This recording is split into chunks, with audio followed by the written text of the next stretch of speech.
to present.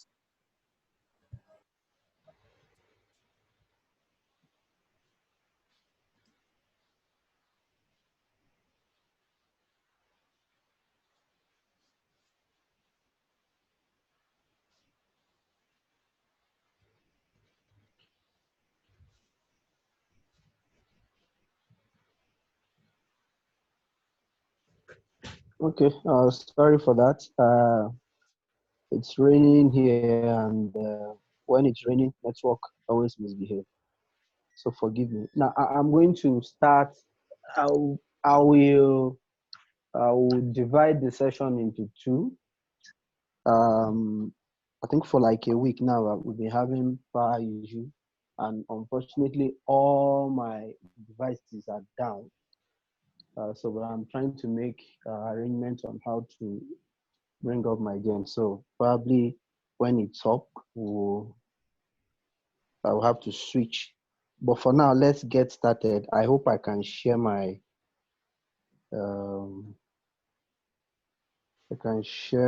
screen. Yes, you can share it, sir. So I'm trying to do that right away.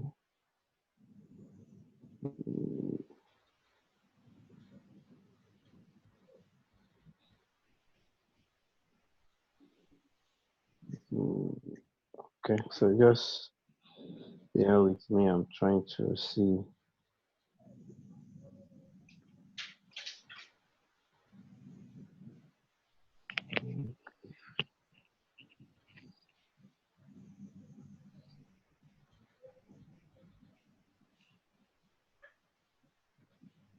Okay, let me try and open it, then I'll share.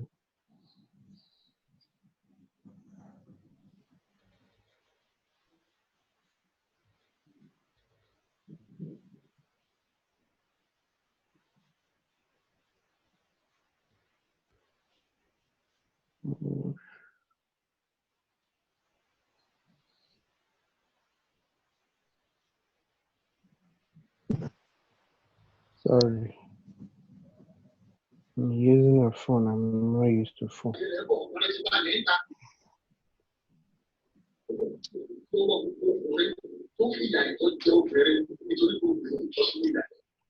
Okay. I think I'm close. I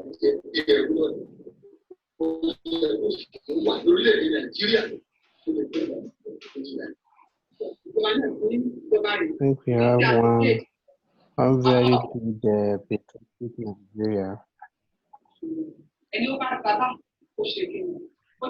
Can you just help us to mute that background noise? So it's going to be a free flow for us. Okay, so I'm trying to share now. I have it open down there.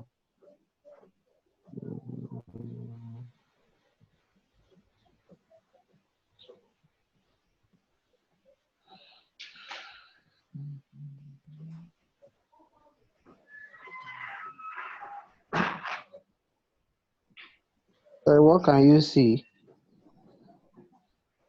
We saw your, I can see your desktop. Okay. I can see the. Can you see the trading? Yeah.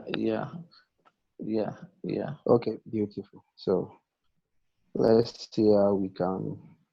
Okay, so already I've been introduced. I don't need to reintroduce. I think virtually everybody. You can hear you. I believe can you see my screen? If you can see my screen, just say I can see. Yes, I can see.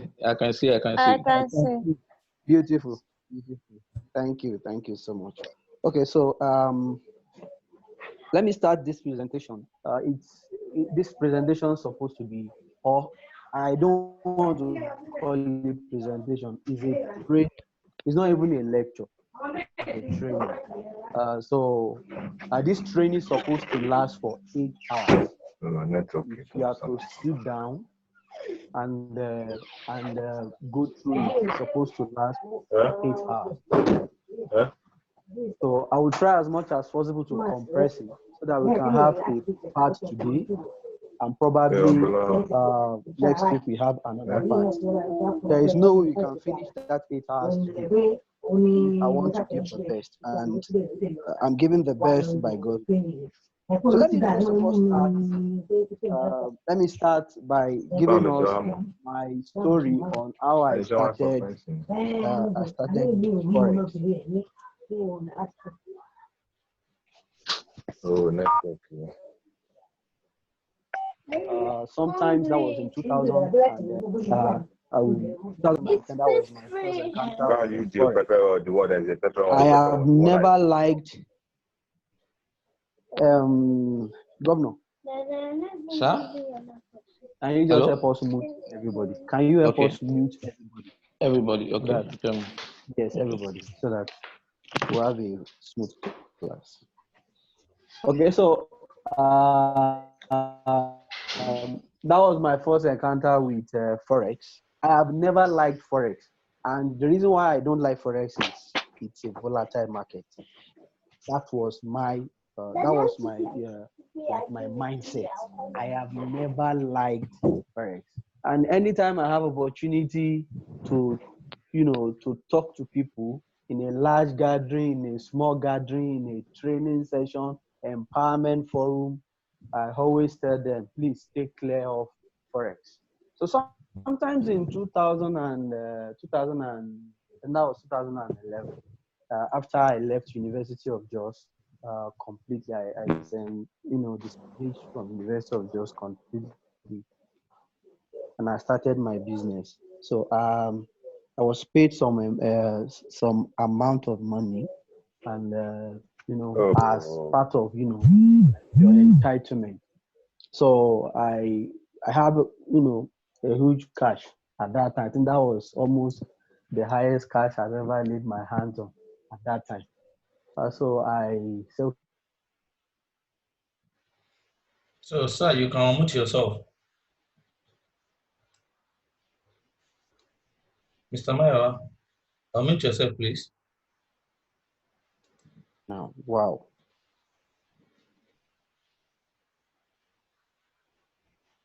Can you unmute me? Yeah, I've done that already.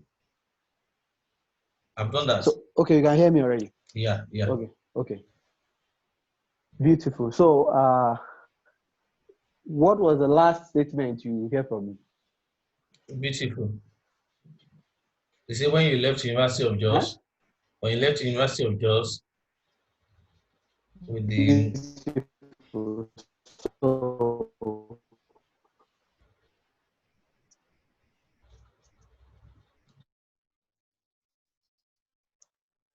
okay.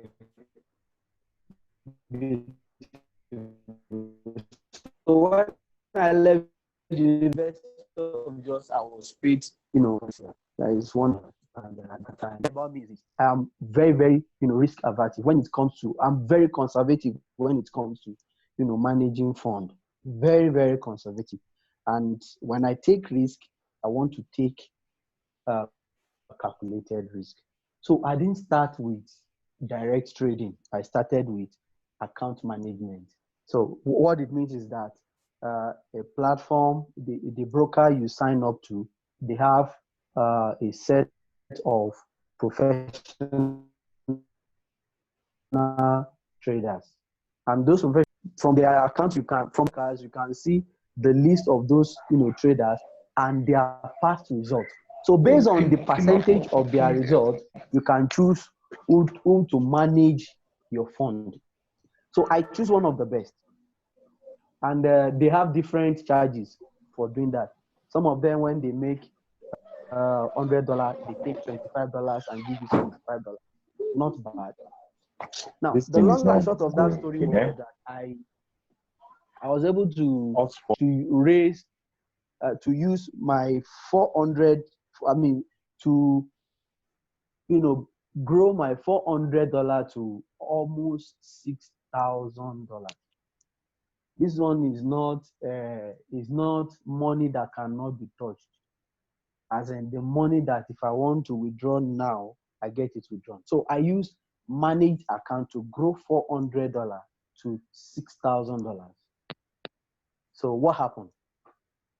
One day, and one thing is this: when you want to, you can place order based on the account. I mean, or based on the person that is managing your fund. You place order. If you don't place order, when the person trades and makes either loss or profit, you won't be part of it. So for me, what I did was, before going to bed, I stopped every form of trade, because at that point you can't control anything that happens. So woke up in the morning and I discovered that $6,000 has come down to $2,500. So what happened? Nobody could give us any explanation except the brokers, and the broker just came up and said there was a bug on the system that cut away people's money. So whatever is left there is what is left in the account, and there is nothing they can do about it. And for me as a programmer, I know that to a certain extent, if the money is actually backed up, except if they didn't tell us the account was hacked. They didn't tell us that. They only tell us that there was a bug. So probably that might be an error from their side, or there was actually an attack. And they cannot tell us it was an attack, because if they tell us it was an attack, it shows that their network in the first place is not safe. So, and from the programmer's point of view, a bug cannot move money. A bug can only happen. I mean, a bug will only make account some information that's supposed to be accurate not to be accurate. So from that point, I exited completely from Forex. And I told myself one thing: I'm not coming back. In the first instance, I don't like it. And if I have taken my time to, try it and, and build fund to what I've built it to, and somebody was giving me a bug language, definitely it's not a safe place. So I left. Sometimes 2015, fast forward, I came across, 2000 and before the 2011, that was sorry, 2000 and, almost the same time, I came across cryptocurrency, but I didn't even look at the side of cryptocurrency at all. 2015, I looked at the side of cryptocurrency, and I got more interested in cryptocurrency more than Forex. So cryptocurrency gave me a new perspective about trading generally, whether Forex, whether stock, indices, future, gave me a different perspective about it. So now what cryptocurrency did to me was that I was able to now revisit the events that happened in 2010, 2011. And I understand that even when the best way to trade is to be in control of your account. That's the first thing. So I now came back. Now I also understand that it's a market. Forex is, I think, it's one of the biggest financial markets in the world, if not the biggest. According to statistics shows that Forex market is traded at trillions of dollars, about almost $6 trillion every blessed day. Let me be conservative, as in almost $6 trillion is exchanged globally on Forex every blessed day. I've never seen any, market that is as big as that. So it's the biggest market in the world. Now, because the market is the biggest, and it's the control of that market, it's not ceded to any form of central government, but everybody plays equally in the market.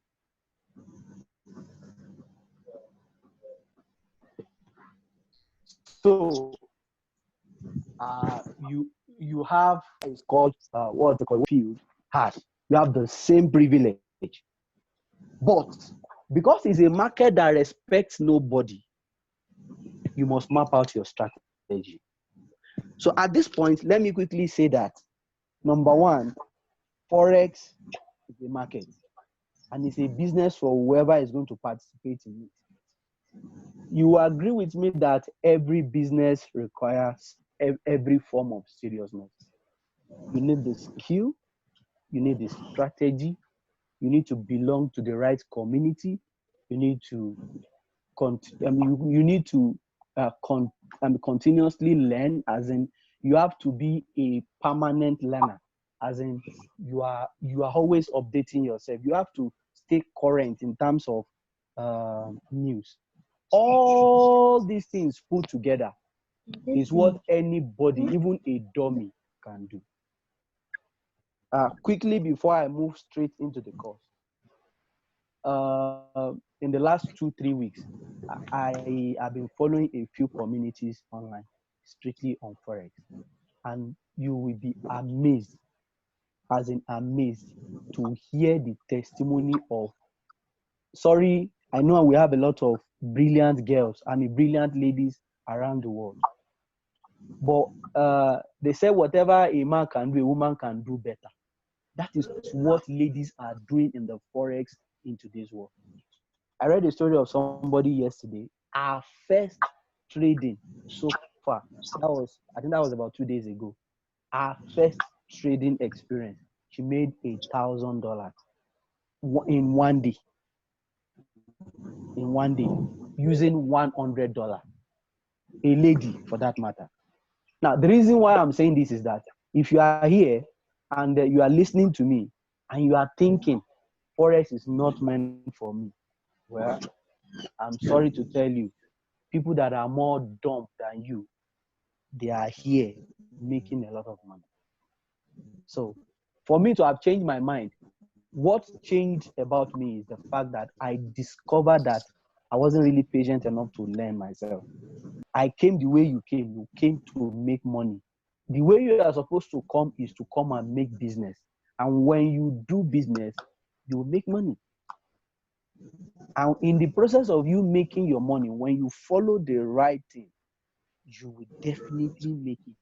There is a shortcut, but it is better for you, because one thing I've learned about using shortcuts is that when you know the right thing, even when you are going through the shortcut and you are missing your way, you quickly know that you are missing your way. So very, very important. Let's quickly go into let me quickly go into introduction. I'm going to be very fast so that we can finish what I prepared here, and we can gain the best of it. So what will you gain with this course as a participant? The first thing is that you will have the opportunity, you will be able to open a trading account with a brokerage firm. That's either a demo account or an active account. That's a live account. You'll be able to do that. Beyond that, you'll be able to download a trading platform like MT4. That's Meta Trader 4, or any other one that have the best. We have a trading view. We have a few of them. You'll be able to download. You'll be able to open the web application if that's your preference. You'll be able to use this platform to create order that you want to buy order and sell, and you'll be able to cancel any order if you feel. So you also be able to use chatting software to look at different trading pairs. Not just that, you'll be able to do what is called technical analysis.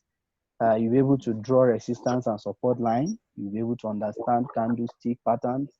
You'll be able to draw technical indicators that shows you the direction in which the market is going, how you should enter, how you should not enter. Then you'll be able to trade in different time frame. We have short time frame, we have mid time frame, and we have long time frame. And most of these frames are they are divided into hours. We have monthly trading time frame. We have the monthly, the weekly, daily. We have the 4 hours. We have 8 hours, 12 hours, We have even as low as 5 minutes. So depending on which one you are comfortable, or depending on the direction of the market at the time when you are going to the market, you'll be able to understand all these things. You'll be able to profit. You'll be able to to profit. You'll be able to manage your risk. You'll be able to manage portfolio. So these are some of the things. How do you manage your profit when you're making profit? How do you manage your risk so that you won't make money and at the same time you'll be losing it? Then what should be the composition of your portfolio? In other words, what currencies are you supposed to be trading with? Then we do a practical session. Okay, so if you are still there and you are listening to me, maybe you can just tell me I'm here. I'm here. Okay, thank you. Beautiful. So, at times when we are doing online training, I'm with you. It's easy for people to just keep mute and pretend as if they are listening. And it's also easy for the presenter to also pretend as if people are listening to him. So I need to know that you are there. Thank you for being there. Okay, so what's our course outline? Hello. Okay. Hello. I can hear you. Hello. Okay, thank you. We can hear you loud and clear. I wanted to know if we were listening to you. Of course, I in particular, my name is Kenny. I was listening very attentive to all you have said so far. But I have one question even before you go ahead. You said the best trading is trading in a cryptocurrency. I don't know if I'm right. So, of this cryptocurrency, does it have anything to do with Bitcoin? If it is, hope it's not a Ponzi scheme. I don't know if I pronounce it very well. Thank you. Okay, so what you allow me to do is let me finish all that I have to deliver. Then we will now come back to question whether cryptocurrency is Ponzi or not. I think if you join this meeting early, I love the video that as a matter of fact, immediately I'm done with my training today, I'm going to look out for that video on YouTube. I want to watch the documentary from the beginning to the end. This is it. Let me answer your question halfway. Everything in life is Ponzi. Everything. You'll be shocked to hear that. Everything in life is Ponzi. So it depends on how you position yourself and how well equipped you are in life. That's what will enable you to. Even banks that you put your trust on, they are Ponzi too. I know you'll be shocked to hear that. Even banks that we put our trust in. Because at the end of the day, what they also do is they collect your money. They still charge you. They use the money you deposited with them. They trade. In fact, they are the biggest trader of Forex and cryptocurrency we are talking about. So let's leave that anyway.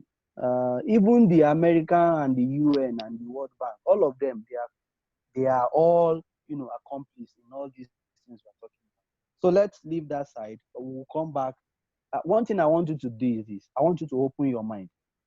Whether you've known about Ponzi before, whether you've known about Bitcoin before, whatever you might have known about anything. See, if the world is embracing it, it shows that there is future in it. All you need to do is open your mind, learn the right strategy, play along with them. The people like Dangote or $10, the Obas, those are the people that manipulated our stock market for years. Today, they are good people and wealthy people because they are able to find the strategy to maneuver their way. So, for me, open your mind and learn the strategy and also ride within it and make yourself well. Okay, let's go ahead. So this is what the course outline looks like. We'll look at the history of money. We'll look at Forex market. We'll look at the quotation system in the Forex market.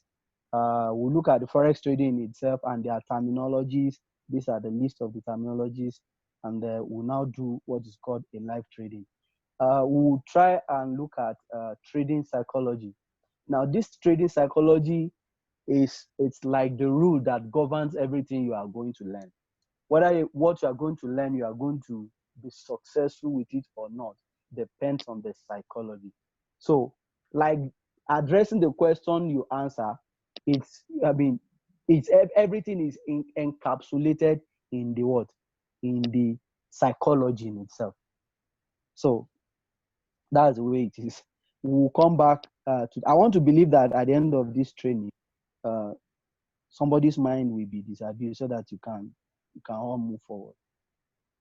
So what are you expected to, what is expected of you to do? The first thing is that try to understand all concepts. Now, if you are coming into the forex world, you can't be a lazy person. That's the first thing I will say to you. You can never be a lazy person. Forex market is not for the lazy mind. Forex market is not for the what? For the lazy mind. It is never for the lazy mind. Forex market is not for the lazy mind. If you are not ready to understand all the concepts, forget it. As I said, this is not the type of business where you can skip any concept you don't understand. That's one of the first mistake I made. The first mistake I made. It looks complex. I wasn't really, my focus at that time was to make money. So I was not really ready to understand the concept. Today, if you give me signal to trade on, I don't just jump into signals. I want to understand, one, what is the stage of this signal right now in the market.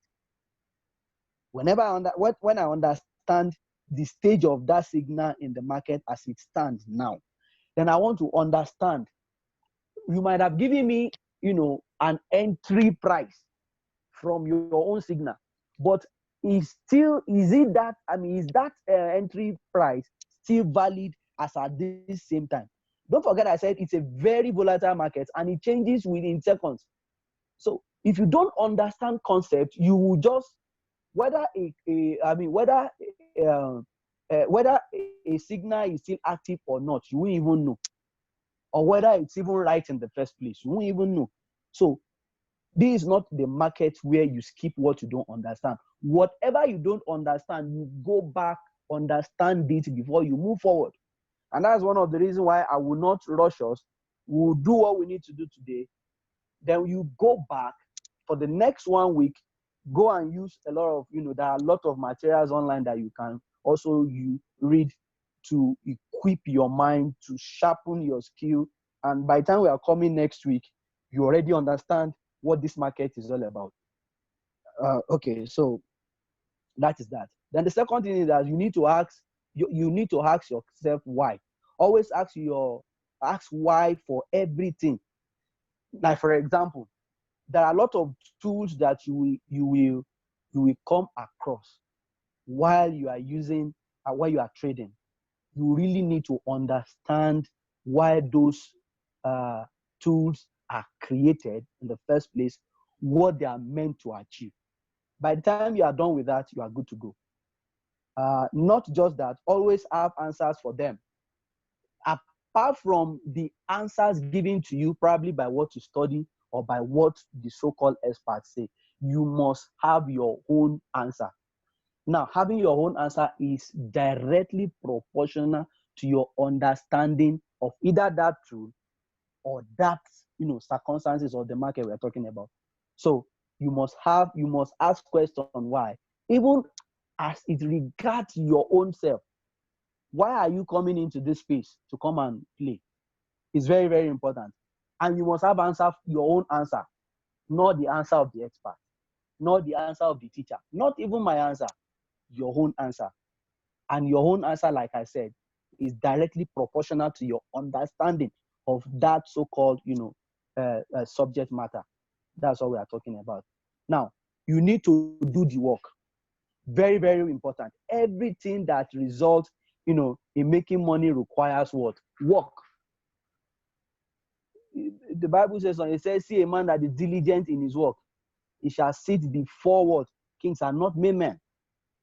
See, in this space called forex trading, you must settle down to work. It is work. Like I said, it is not a place where you come and you think money flows. Yes, money flows. You make money, but it is business, and every business requires work. So you must be ready to work. It's very, very important. You must do the work. Another thing is that always ask questions. Always find time to ask questions from professionals and experts. It doesn't kill. There is one thing they say. If you don't know, if you are going to a place and you don't know the road, there is nothing bad in you doing what? In asking for the road. So that you won't spend more time on the road and at the same time waste your time, just parabolating. You need to ask questions. And in asking questions, it might not even be a direct asking question or throwing question to me or any other person. It might even be asking questions by doing what? Querying the information that is already available in the what? In the cyberspace. So you must keep on learning. That is what it means. Learning in this space is what is, constant. Yeah, you must continue.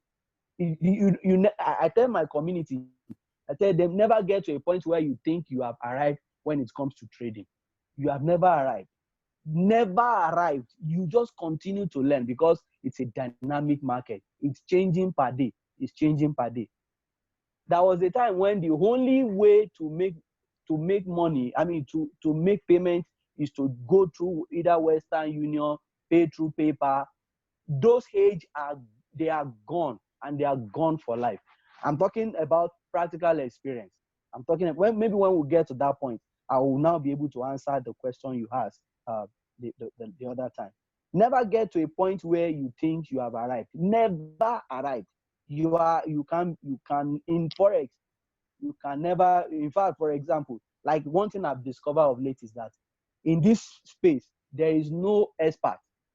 And the reason is that the market is bigger than anybody. It's bigger whether you are an expert or not. What we do in this space is that you practice so well that you make your profits to be more than your losses. There are times you do an analysis and you are so sure that this is the direction in which the market will go, and the market will go the other way around. It doesn't mean you don't know what you are doing. That is the way the market is. Because how much do you have to influence the market? I'm talking of a market that trades in almost 6 trillion every blessed day in dollars. 6 trillion. Some economies are not even, countries' economy are not even up to that. So how much do you have that to influence the market? So the market is big enough, and that's why you need to continue to. Then the other thing is that you need to keep practicing. It is as you practice, you understand the tool better, you understand the software you are using better, you understand the platform you are using better, you understand the reason why some things happen, you understand the reason why you lose money, you understand the reason why you make money, you understand the reason why some tools that look so complex to you now the more you practice, the more you want. There are a lot of things I don't understand at the beginning of, let's say, in the last 1 year. But because I keep practicing, I keep at it, and I keep, doing what I need to do to make sure that I understand this, and I keep at it, practicing and practicing and practicing. And at the end of the day, I tell you, the moment something was happening, that was about 2 days ago, and I checked the trade I placed on Bitcoin, and I was expecting a certain move, and those moves didn't come. When you place a trade and you're expecting a move, and the move delays, the best you can do for yourself is never get wrecked. Is to never get wrecked. And what it means is that you pull out of the market as at that time, so that you can save. It is better to save what is in the hand than for you to keep anticipating for what is not sure. I will repeat again. It is better for you to save what is at hand than for you to anticipate for what is not sure. You can write it down. So that one will drive you. If that is your guiding principle, you are going to be so successful in this place. I understand it. You can't pick all the money at once in a day. You can never. It is not your market. It is not the market that you can influence. So you can't pick. You pick the little you can pick. If it is $50 you pick every day. By the time you pick $50 multiplied by 10, $50 multiplied by 10 is what? That is $500 in 10 days. Pick it in 30 days. You know what it means? That is about $1,500. If that's what is constantly coming in for you, by the time you do that in the next 1, 2, 3, 4 years, somehow your status will have changed, and you'll have changed a lot of lives too. So that's the way it works. So that's the way it works. So let us understand that. So that's what it's all about. I will be moving into the next. I want to talk about the history of money. One thing I've learned is this: if you are going into a business, you need to understand the history of that business, so that going forward, you know how to plot your way. So that's why we need to learn the history of money. But before we do that, let me quickly entertain 2 questions. Just two. Who is answering? I mean, who is asking 2 questions? Just 2, so that I can move forward on time.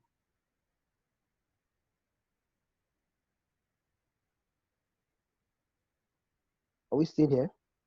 Yes, we are here. Okay. Please, So if you have question. question, just raise up your hand, then I will call you. Then the presenter can attend to you.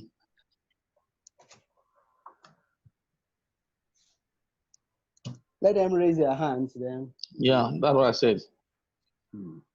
If you want to ask question, kindly raise up your hand, and then the presenter will attend to you.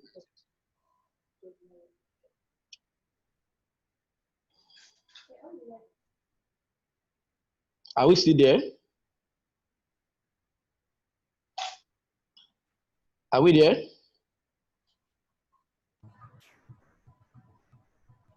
We are with you now. No, we are here. Okay. So if you want to ask him 1, 2 questions, please, you can just signify so that I can answer.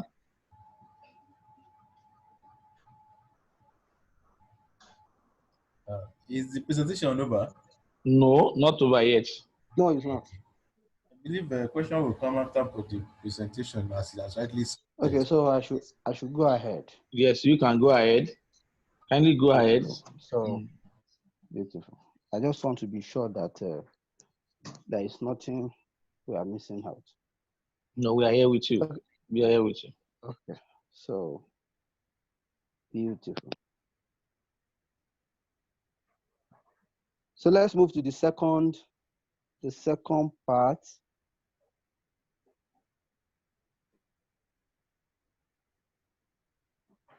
Sorry, I still need to share.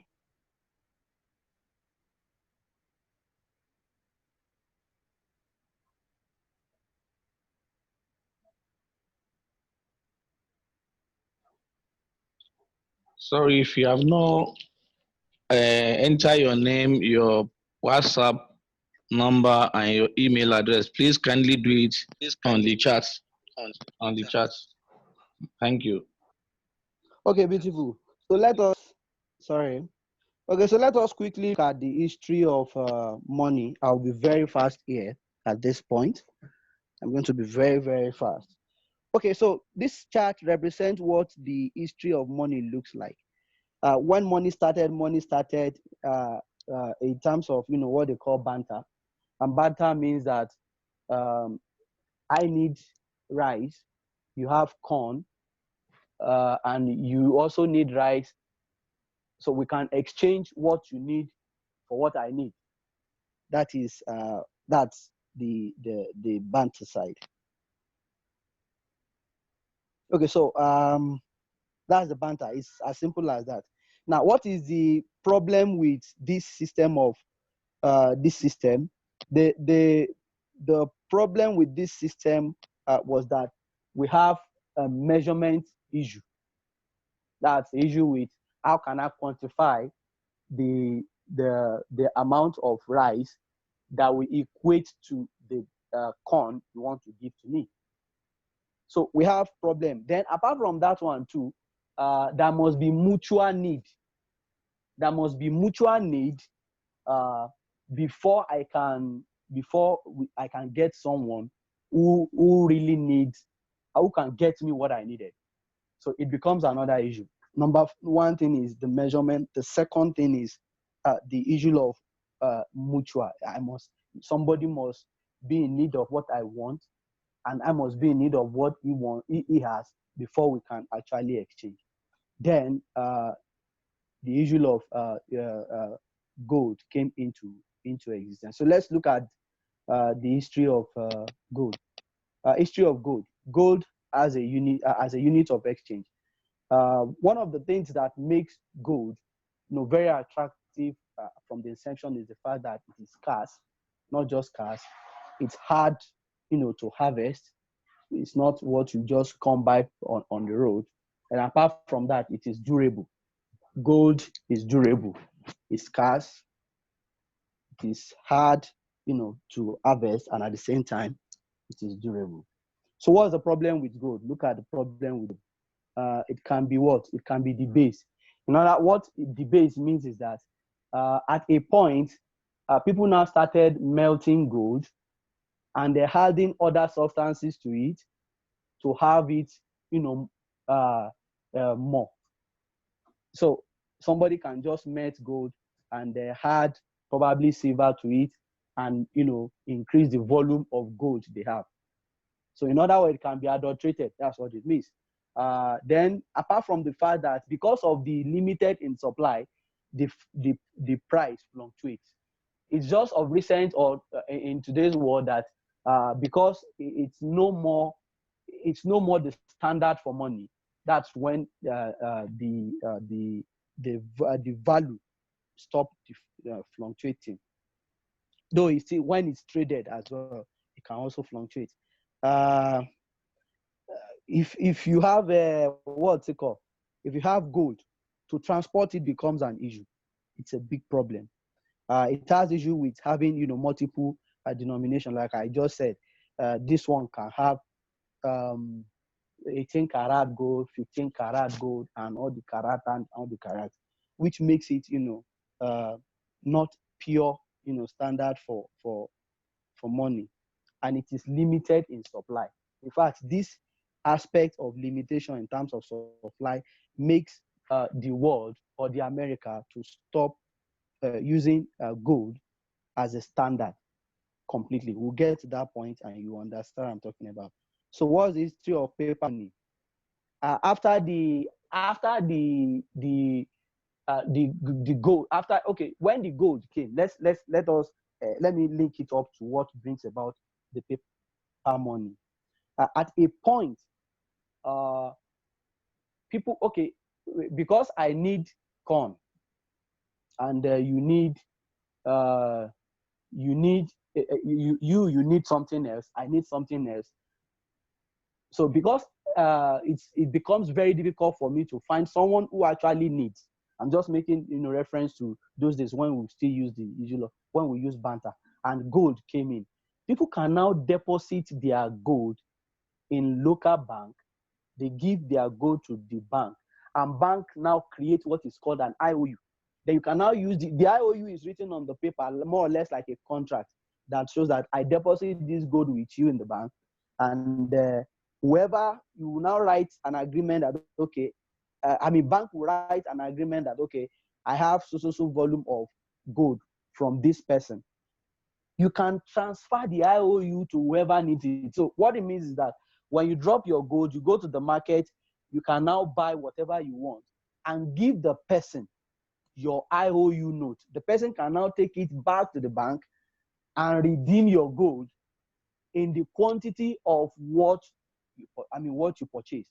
So that is how the paper money now comes in. Now, look at it this way.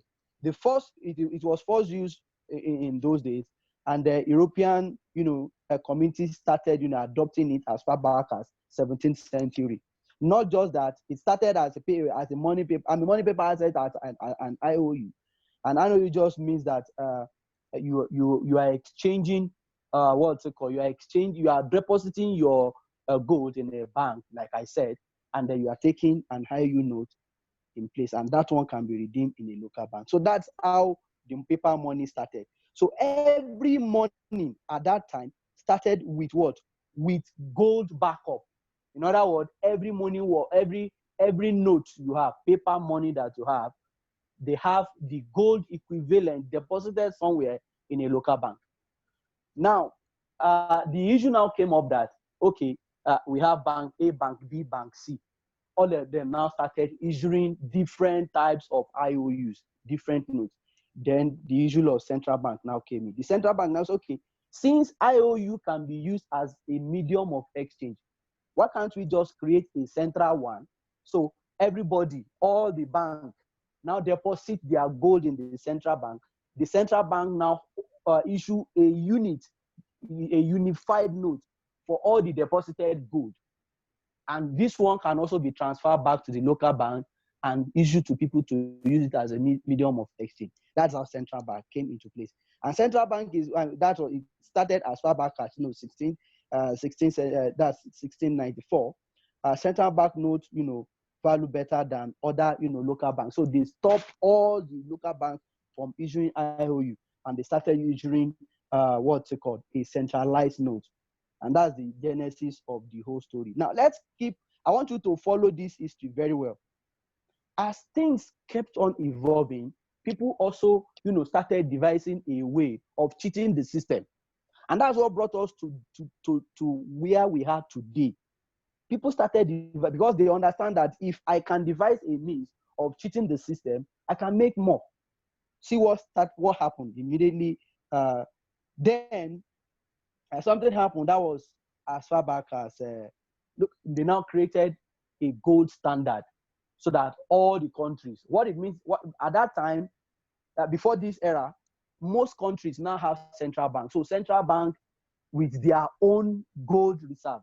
And remember I said that gold was so scarce at that time. So even it's still scarce till today, the money in circulation today is not up to the gold that is in reserve. And that's why gold automatically turns to commodity in itself.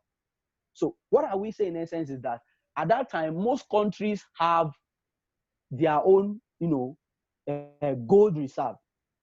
And they are only limited, the number, the volume of notes that can be in circulation in that country is directly proportional, to the gold. And that's where most of those countries today that we see around, that's where they gain their power from. The more gold you have, the more powerful you are. So at a point, America now came up with, okay, let us use gold as standard. I want you to, okay, let's just look at this slide. I'll finish this slide and I'll move on to the next slide. And I'll zoom out, you see what the notes that you hold, what they used to be like in those days when gold was still standard. There is need for to back up every banknote printed with gold equivalent, so that you know that that's what makes the value. The paper in itself doesn't have any value in your hand. Even as at now, it doesn't have value in your hand. We will get to that place where they now they use what is called belief system to create the paper money.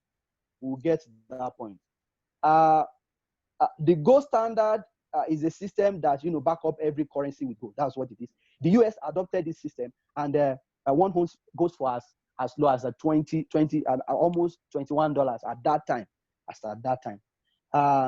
Now this limits the government and banks from excessive issuing of paper, currency at that time. So I think we still have that system to today. We'll have said at least we have a monetary system that is sustainable. But because that system was, squashed because of the desire for nations to print more money, to do more things, then we find ourselves where we are now. So, but before we explain the link between then and now, look at what this note. This was the $10 at that time. This one is a gold-backed dollar bill as far back as 1922.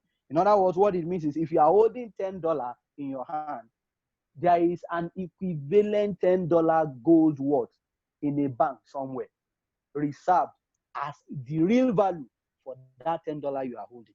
So what it means is you are holding $10 worth of gold. But in today's world, it is no more like that. Let's move on. Somebody can, maybe when you, at your own time, you can just Google gold back dollar bill, put the year into it.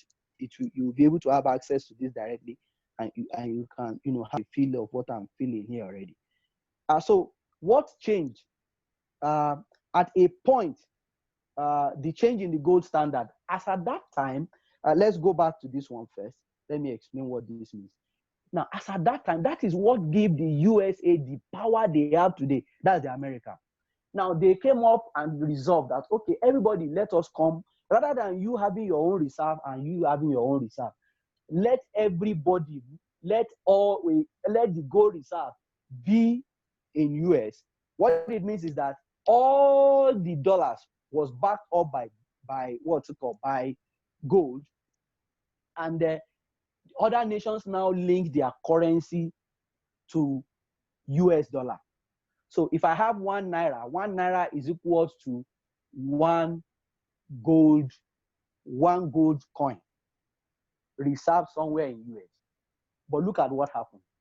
So that you will see that what we are witnessing today started gradually from somewhere. So what the nations now started doing is this. They now started devaluing their currencies, because there was no standard of exchange at that time. So everybody was just devaluing their currency. So if I have 1,000 naira now, because I have 1,000 naira, I have the right to claim $1,000. So if I reduce my my currency, if I reduce the value to half, I can have $2,000. I can have 2,000 worth of gold for just 1,000 naira. That's what it means. Then the Americans now say, that is fraud. So sometimes in 1944, they came up with this change, that no more what's it called? Look at what happened after the World War I and the Great Depression in 1929. What happened was that at that time, after the World War, all the nations around the world need to do what? They need to spend more to rebuild their cities. They need to spend more to rebuild their economy. So they need more money than the gold reserves they have. So they were now looking for a way to get out of that, clause that you cannot print more than the gold reserves that you have. So look at what happened. So in 1930, the UK and the US stopped the redeeming cash for gold. They stopped it, and that was, done by one of the presidents in the US. They call it Roosevelt. So what's the main reason? Not enough gold to back up, currencies at that time. Not just that. What took place? Fiat now came in. Now this is where the fiat came in. So they now say, okay, at this point, no more backing, gold with what? Backing currency with gold. What we just need to do is we will print naira, and we will print dollar paper, and we will back it up. We will back it up with our authority. Go and use it as a medium of exchange. No gold, back again. What it means is that it's just a paper in your hand, but use it because we are the government and we say you should use it. And at that time, government now enter a new era completely. Because they just have the power to just go in and print whatever they wanted to print. Now, for them not to also cause inflation, that was when IMF was created. They call it Bretton Woods Conference. That was in 1944. So they created the World Bank join as well.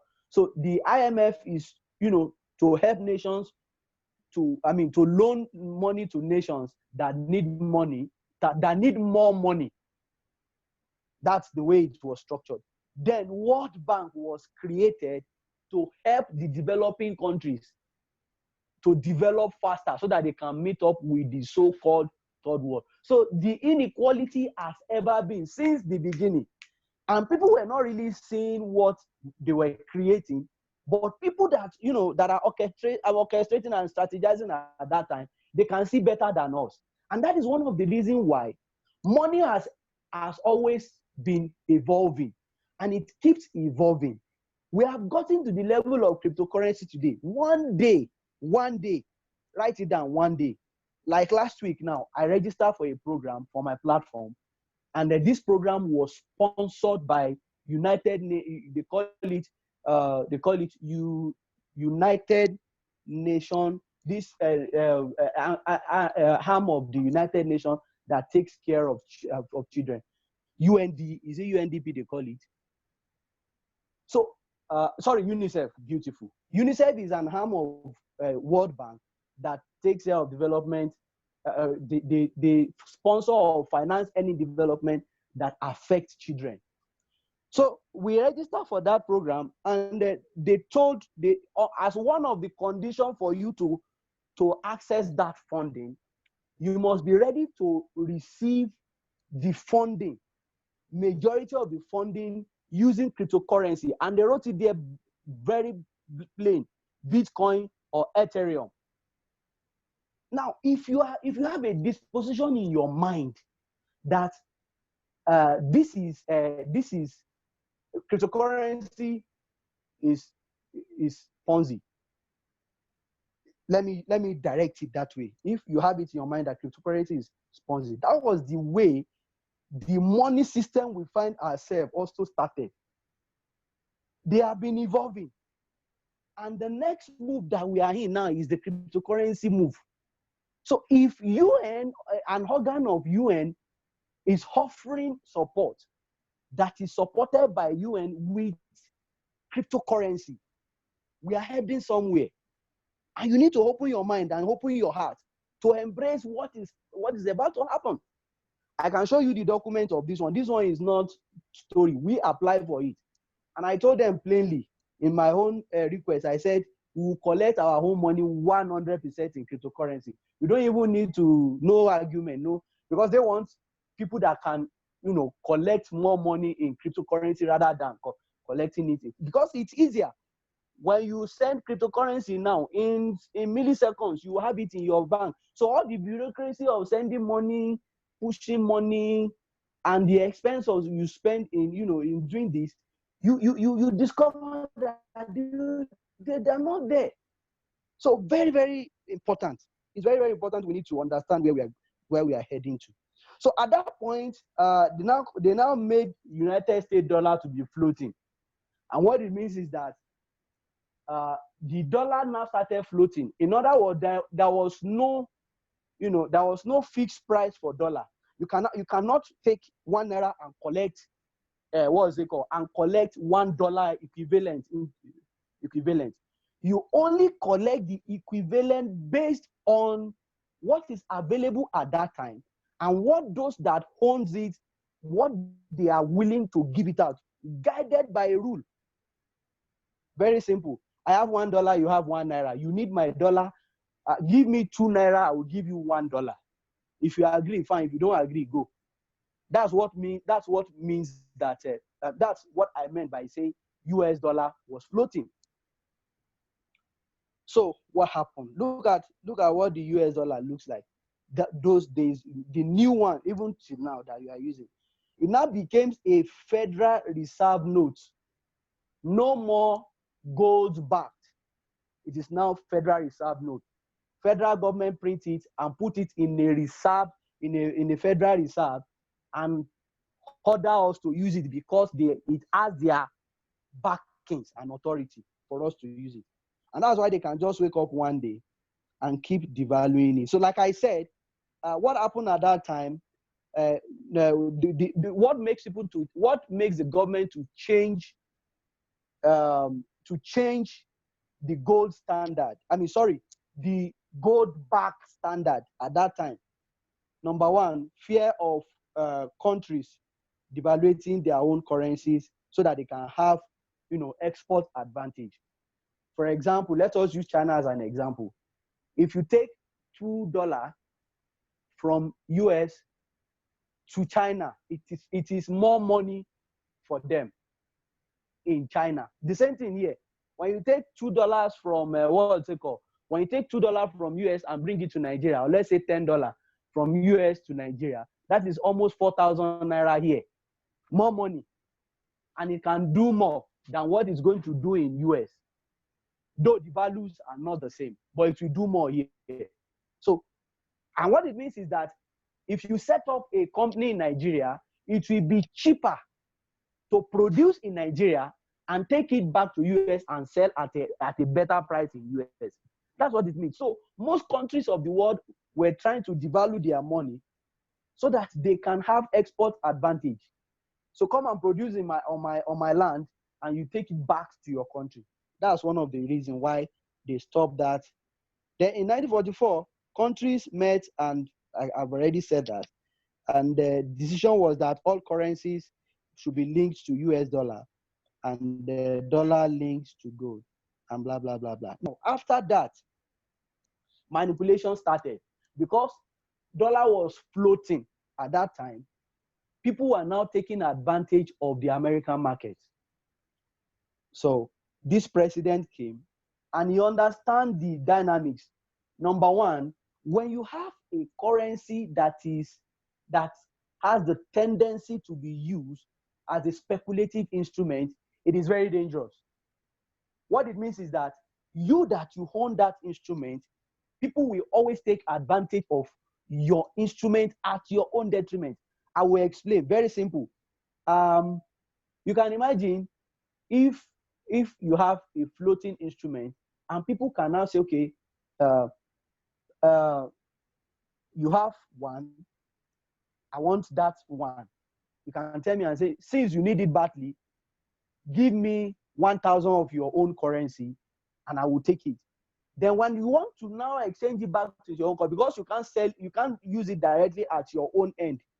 You need the one you've given out. When you want to take it back, then that's okay. Now that you want to take it back, you are taking it back at a higher price. So people started using United States dollar as an instrument for speculation. And what it means is simple. It doesn't have a value of its own. It only has the value based on the power of demand and supply. So government around the world were using the American economy to play Ponzi. That's what it means. So this president came and stopped it. Look at what he wanted to prevent United States dollar from being an instrument of speculation. That's the first thing. Apart from that, when you use, like I said, it cannot be of great benefit to the economy that owns that currency. So they want to prevent that from happening so that they can they can control the value of dollar. That's why they stopped that. Then the last part is, the other part is that they want to protect the US labor market. Like I said, if I devalue my own currency, I have cheaper labor. So people were now transporting, they were exporting, US were exporting labor. In other words, they prefer to go and produce outside of US and bring in. They are still in that problem till today. That's why they are always fighting China. Then to protect their labor and to create a standard for exchange, between US dollar and other currencies. So at this point, that's okay. If you really think that US currency is appealing to the world, to the whole world, then let us have what? Let us have a standard. Naira to blah, blah, euro to whatever, to US will cost so. And then we place it in the market and let the forex market. And that is the reason what brings about the forex market. That is where you now trade forex. At the later end, people also took advantage of the decision of this president, and to revisit it, it was a bit late. So let's quickly look at what forex market and quotes looks like. How to make money out of the forex market. That's the money market in itself. So let's use a very simple analogy, and this is the analogy I'm using. You have $1,000 when you're coming to. Let's say, for example, you are coming to Nigeria, and you have $1,000 in your hand, apart from all the other expenses. So you came to Nigeria with $1,000. When you get to the airport, because you cannot use dollar directly freely in the Nigerian market, you have to change to Naira. And because Naira costs how much? Naira costs 420 at the I'm just using this as an example, because naira costs 420 at the market. At the airport. You now decided to change it. So your $1,000 becomes 420,000 naira. Now let's not assume that when you get to Nigeria, because you have been in US for a while, you have been building your house, you have been good to your family and friends, they all decided to do what? To take care of your expenses, which means you didn't spend 10 kobo out of the 420,000 naira that you change your 1,000 to when you are coming to Nigeria. So on your way back, when you get back to America, then I say, okay, you have to also change naira that you are holding to what? To United States dollar. But in US dollar, what it means is that at the US airport, US now say, okay, at the airport, they now ask, okay, you can only change naira to by 387. But when you look at the mathematics, $420,000 divided by 387, it gives you $1,085. What it means is that within the movement of your vacation from US to Nigeria, you have gained $85. That is a typical example or a simple analogy of what forex looks like. Okay, let's use a typical. That's just what it is.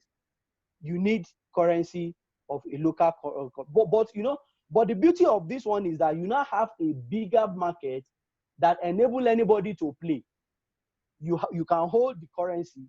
Somebody wants to buy, you sell to them. So let's quickly look at. Let me move on to that. I don't have to. I think that one is a very simple analogy anyway. So the forex market and the quotation. What forex is traded in pairs. In other words, there is what is called a base currency and there's what is called a quoted currency. So let's look at what it looks like. Look at it here. Currency pairs. Like I also said, quoting one currency against another. That's what it means. So we have the base currency, like I said, and we have the quote currency. The base currency is the first one, and the second one is what? Is the quote currency. Now, each currency is identified by a three-letter code, and this is what is called an ISO currency code. So each country currency have their own ISO code. ISO stands for International Organization for Standardization.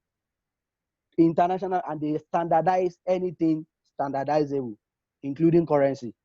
So look at an example of a quoted of currency pair. This is USD to Naira. USD is the base currency. While Naira is what? Is the quote currency. So let's look at the example here. USD NG is equals to 440. What it means is that $1 is equal to 440. US dollar is the base, I say it again, and the Naira is the quoted currency. That's what we're talking about. If you need a full chart of all the countries code, you can find it using this URL. You can snapshot it and you can use it to find what it looks like. You will find more information about each country's currency from there. So let's look at another thing, major pairs and cross pairs. That's what we want to look at now. There are major pairs. And what makes major pair? Major currency pairs are determined by the volume, their trading volume. That's their liquidity. And in today's world, US dollar is the most traded and the most liquid currency in the world. And that's why they're number one, followed by Euro, followed by Japanese, and the list continues. So there are about 1, 2, 3, 4, I think about 7 of them that are what? That are major currencies. And they also have their pairs too. Look at what it looks, what it is here. Great Britain pound to USD. They call it the what? The cable. US dollar to card is called Loni.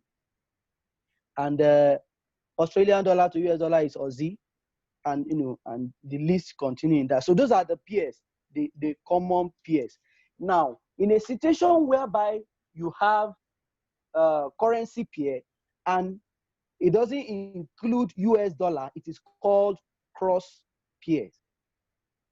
Did you get it? I hope we get that. We have the major currencies. We have what is called, the first one we call here is major pairs, and we have, and those major pairs, they are what?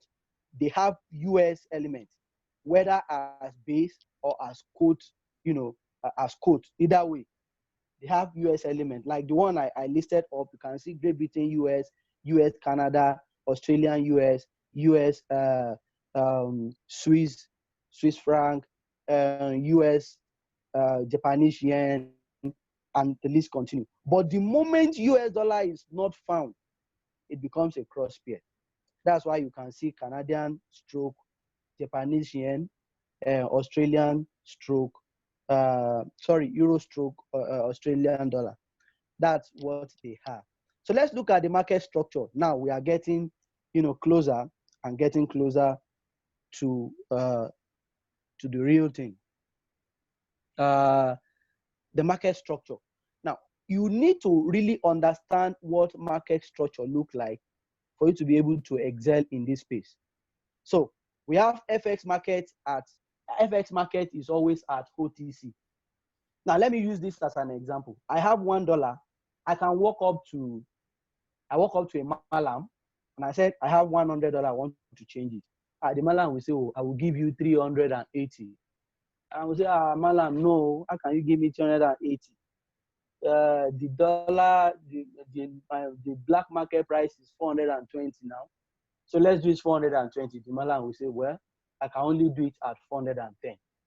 Okay, bring it 410 is still a good bargain. Now, in the real sense of it, if you are to do a physical negotiation when it comes to exchange of currency, you can negotiate. But in forex market, it is called OTC. It is called look at it there, over the counter. That is, you either take it or leave it. There is no room for what? No room for negotiation. It is over the counter. So this is what I want to sell. If you think you can buy it, buy it. If you cannot buy it, let other people pick it. That's what it means. That it is done over the counter. Because it is done over the counter, execution price varies depending on, number one, the market you are playing, and at the same time where you are buying from, or the volume you are buying at the time as at which you are buying. So it is OTC, execution price varies. I will explain this one. It is possible for you to be trading on a platform and they quote a different price from another platform. That's what it means. So it depends on, number one. In fact, because I wasn't really too and this one happens to almost everybody, especially when you are dealing with cryptocurrency. People just, when you call price for people, they feel you want to swindle them, and they didn't understand the basis. Somebody can just go to Google and say naira, dollar to naira, it is 389 or 387. But in the actual fact, when you now come to the market, go, you now discover that the price is not, it's more, way more than what it is. Because the trading will only be done based on availability and the volume of demand as at when it is being traded. So most people don't understand that. When you quote price for them, they will look at you and say, is it not? I find it at 389 now on Google. And my answer will always be, oh yeah, go and buy it on Google now.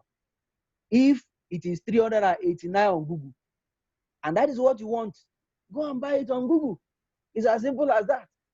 But the truth is that Google will not sell naira and dollar for you on their platform. So understand that because it is all over the counter, nature of market, the price will always be varied depending on the circumstances that surrounds the market as at when you need it. Okay, so we now have market structure. That's what is called interbank market. Interbank market is a market where banks actually exchange currency with one another. And at this level, we individual people like us cannot trade at this level because at this level they trade in billions. So that's why you see that banks will always want you, but always for some of you that works in bank, that's why they always want you to go out and get money. Money at hand is useful for them because the volume they have, the more they can participate in that forex market. 1 pip for bank that is dealing in billion is good money for them.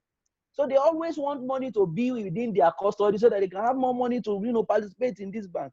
I mean, in this market, interbank market. You and I cannot do that because we don't have the volume that is required on it.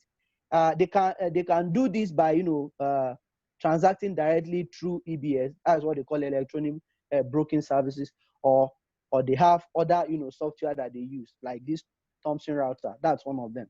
They have others. So this is the only market that is available. It is only for the large banks. And you might be surprised that most of even our local banks doesn't even have say in this type of market, interbank market. The banks like HSBC, there is this JP Morgan and all the rest of them. Those are the people that operate in this type of interbank market because they deal in billions of dollars. So it's the biggest market in the forex exchange. So look at what the structure looks like here. These are the players. The players are the FX dealers, which are the huge banks. They are the top on the pyramid. Can you see what we are talking about now? That the world in itself, the financial system in itself, is a pyramid. Look at the pyramid now here. So the other one is the large participant. These ones are banks, local banks, hedge funds, and other companies that have huge funds. At this level, it's in millions. So they stand in between. And the last one is where me and you now belongs to, the brokers. We can now approach brokers. They open accounts and execute orders on our behalf. They call it brokers and the ECNs. This one is it is called electronic communication network. They make it possible, for brokers to execute orders. So let us quickly look at terminologies. Let's look at terminologies.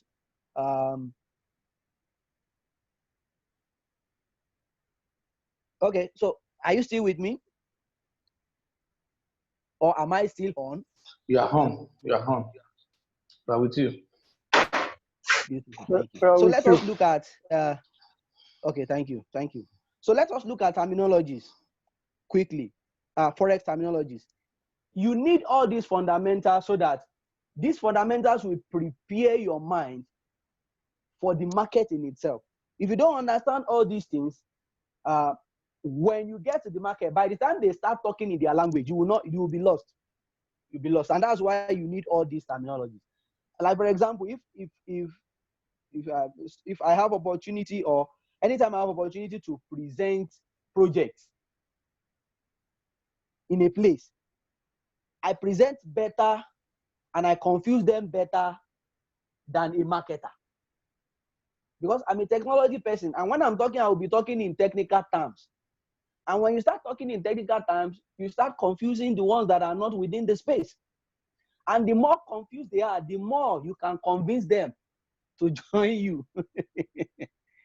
So they will just pretend as if they understand what you are saying, so that it will look as if they are also invoke, and they will be nodding their head. So that you too, you won't join the clear of head nodders. You understand? You need to understand this. You need to understand it. It's very important.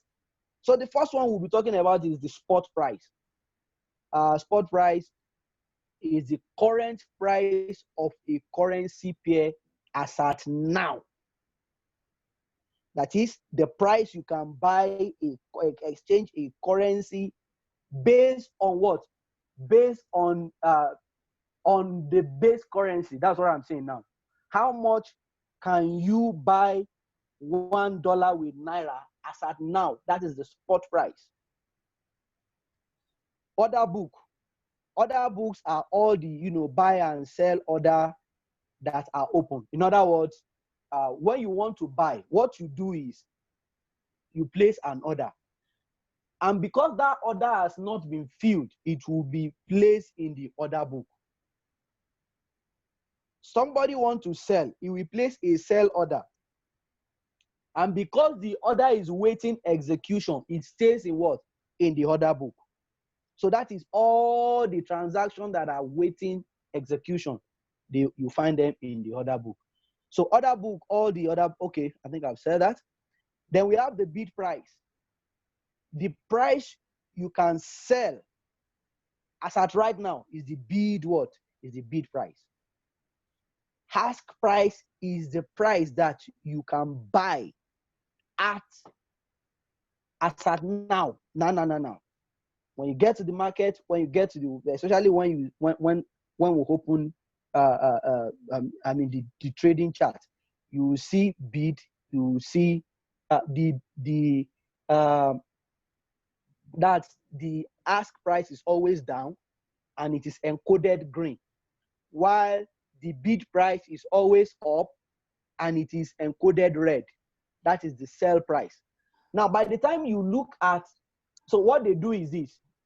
In the ask price, that is the price to buy. The current, that is the ask price, is the best price. That is the highest price that is willing to buy as at now. While at the other side, the lowest price that is willing to sell. Lowest price that is willing to sell. That is what? That is the bid price. While the ask price is the highest price that is willing to, to buy. So by the time you now look at the difference between the ask and the bid, then it gives you the spread. Let us give a typical example. Okay, look at this order book now. Let me just, let's do it this way. This is the order book. When you look at this order book up here, somebody needs a volume. Let me use annotation so that, I don't know whether I can use annotation. Yeah, I think I should be able to use annotation. Pen. So look at this price. Sorry.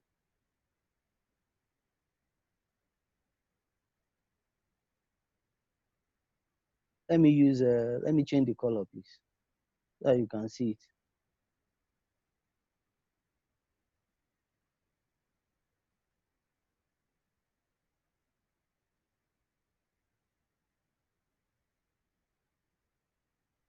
Okay. So we have it now.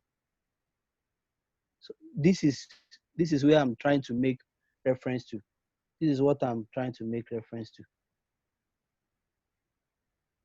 One here. Sorry. This price and this price here and this one. So let me clean it so that you can see.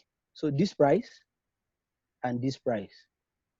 This is the what? This price here. That's what do you call it? Can somebody tell us that? This one here. The bid price. Beautiful. That's the price. That is the lowest price that someone is willing to sell. And while this one is what? Ask is price. The ask price. That is the highest. And that's why you will see that 8,461.40. The next one to it is 8,461.31. So the difference between 40 and 31, I think it's supposed to be what? The spread supposed to be, okay, this one is something happened in between here that gives this 0.01. Is this 7 we have there or 1? I think we have 1 there. Yes, 4.1 but against okay, 4.0. sorry, it's one. Sorry, don't worry. I think I'm the one. Don't let us confuse it. Okay, so let us look at this. Let's just pick it. Look at this. This one is 8,461.40 from from the sell, from the buy point. From the sell point up, it is the increase by 41, 40, and 41. So the difference between the sell and the buy is what? Is 0.01, and that's what makes it spread. Are we confused? Or am I confusing somebody? No. But the only thing is that the seller will lose 0.1. He's not losing 0.1. Okay, well, how much is he losing? He's willing to sell at Is asking for more than what they are willing to buy.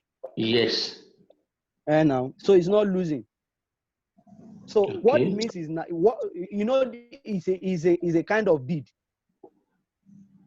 So what now happens is that you, as a participant in the market, you will now look at it.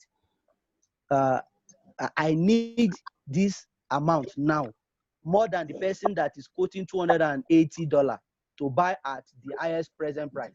So I can now say, okay, I'm buying at the seller's price. That's why we call it OTC. Let me explain it better. Every order you've seen here, they have been submitted by a participant. But let us now assume that you need $500, or let me even say you need $100. You want to buy $100. So if you are going to buy $100, your order will appear under green. But when you look at what is presently available, the highest here is what? Is 40. Meanwhile, the lowest that somebody is willing to sell is what? At 41. So what it means is that for me, that I needed this $100 now, I needed it more than the person that is highest on this green line. So I will now quote 41, so that out of his 169, I can buy my own from it. Then the new buy price, or the actual price that is available, that is the spot price as at that time, will now increase to my new quote, which is at 41. So what increased the value of a certain commodity is the willingness to buy at the what? At the price of the seller. So the seller say, okay, I'm no more say, okay, someone say the last one was what? Was 41. Now, somebody now said, no, if it is 41, let me increase my own to 42. He bidded 42. And the buyer said, I need it badly. Say, oh yeah, I'm buying it. You buy it. The price jumped to 42. And that's what increased the what? Increased the price. What reduced the price is when there is less demand and there is urgency to do what? To sell. So somebody will now say, okay, the highest price to buy is 40. Okay, I will reduce my own to 40. So that this one can be filled. The other is get filled. The spot price drop down back to 40. Another man will say, this thing is reducing. If this thing should reduce more than this, I will lose more money. Okay, what is the order like here? Somebody want to still sell at, okay, let me just pack everything at 31. So if the sellers are in control, the price keep dropping. When the buyers are in control, the price keep rising. Let's go ahead. We understand it better by the time we move fully to trading in itself. So that's the way it is. We are still on terminology. Okay, so we have the pips and the lots. What is point? Point is the minimum change. That is the minimum change in the price of a commodity or of an asset. Minimum change is 0.00001. That is the minimum change. And that's why we call it pipette. But I will come to that pipette. So point now is just the minimum change in the price of what? Of a commodity. Let us look at pips. Pip is is 0.0001. That is 4 places, 4 decimal points. When you look at it, 1, 2, 3, then 1. That is a pip. That's a pip. And that's why you see, okay, let's use this one as an example. A pip is just 0.001, is 0001. Look at the example of the price I placed there. Let me reduce this so that we can look. Let us check this example. Sorry. Let's check this example. What's the difference in the pip here? If you understand what I mean by pips now. Pip is 0.001, 0.0001. So what is the difference now? When we look at this price, 1.6337, 1.6357. What was the difference in pip there? How many pips in between?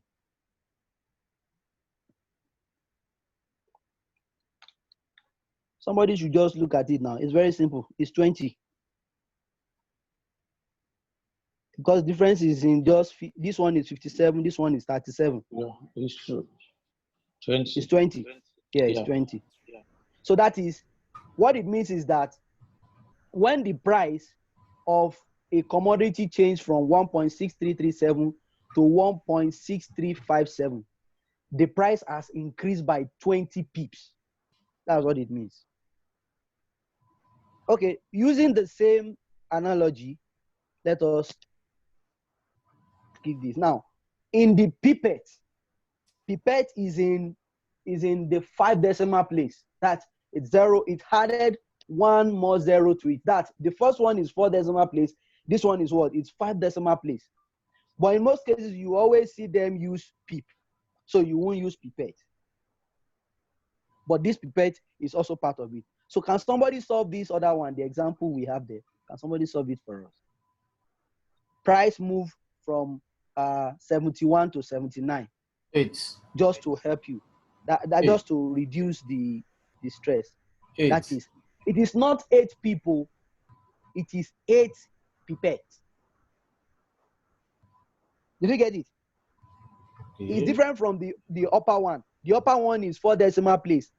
This Okay. one is 4 decimal place. Let me change the color and you see. This one up here. This one here is what? This one is 20 pips. Yes. 20 pips. Sorry.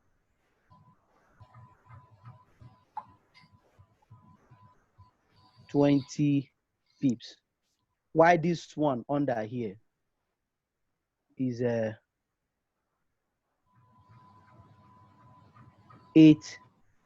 pipettes. Something like that. Did we get it? It's very simple. Okay, so let's go ahead.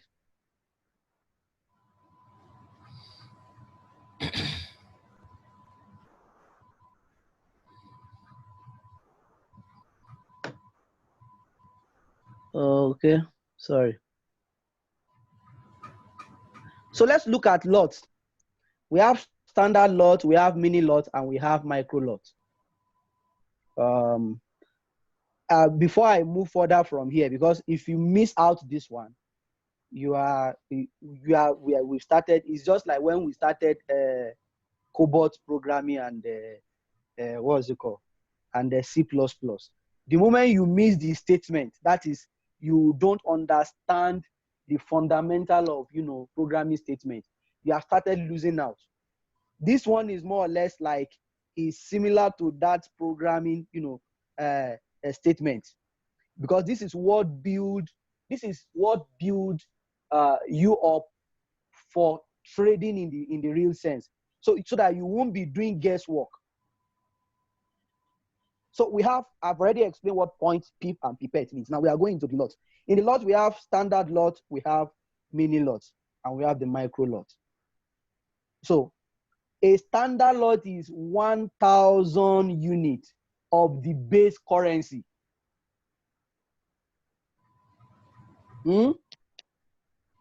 Of the base currency, whether it is major pair or whether it is what? Cross pair. The base currency, when you are picking, like for example, look at what we have in the first standard lot there. I'm buying, I have US dollar, I am buying Canadian dollar with it. So when I use a standard lot, that is one lot. That is, I have $100,000 and I want to use it to buy Canadian dollar.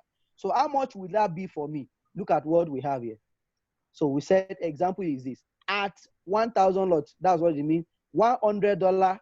If I am buying at 1.35182 on standard lot, is equal to what? $100,000 will give me 135,120 Canadian dollar.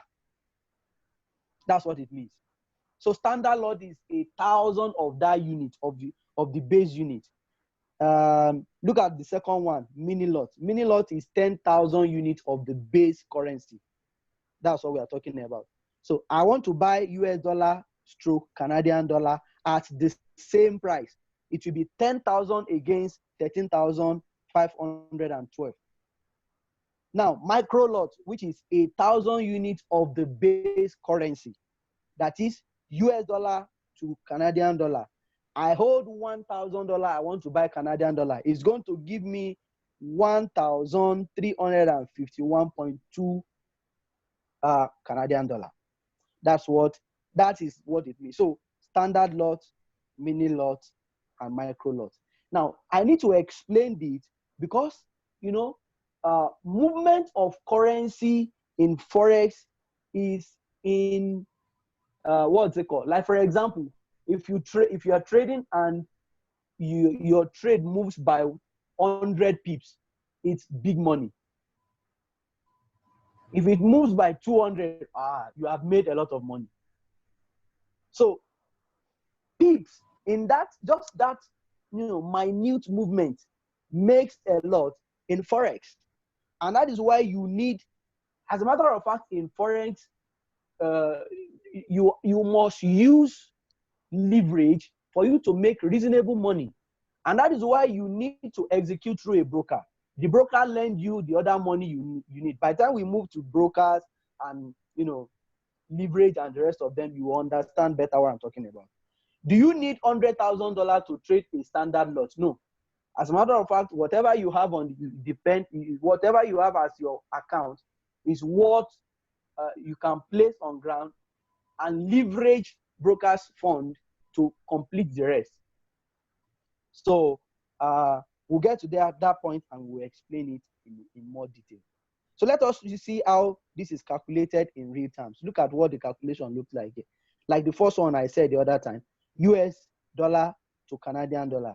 Contract value for one lot. We are just still repeating the same thing. 1,000, that's $100,000. It will give you 135,120 Canadian dollar. The pip value in the what? In the profit and the for one pip movement. So look at it this way. When you look at that price, if price goes from that's from 120, that's 1.35520. Sorry, what do I have there? Okay, I think we use a different value now. Look at it properly. So if price goes up to this amount now, how many pips do we have there? Let us first settle the pips. How many pips do we have? This is the original price. Sorry, let's still use our notation. This is the original price. Sorry.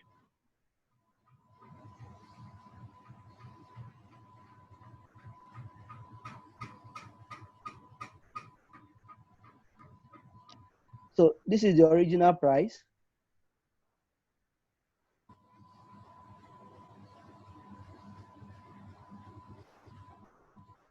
Okay. So this is the original price. Original price here. And this is the new price.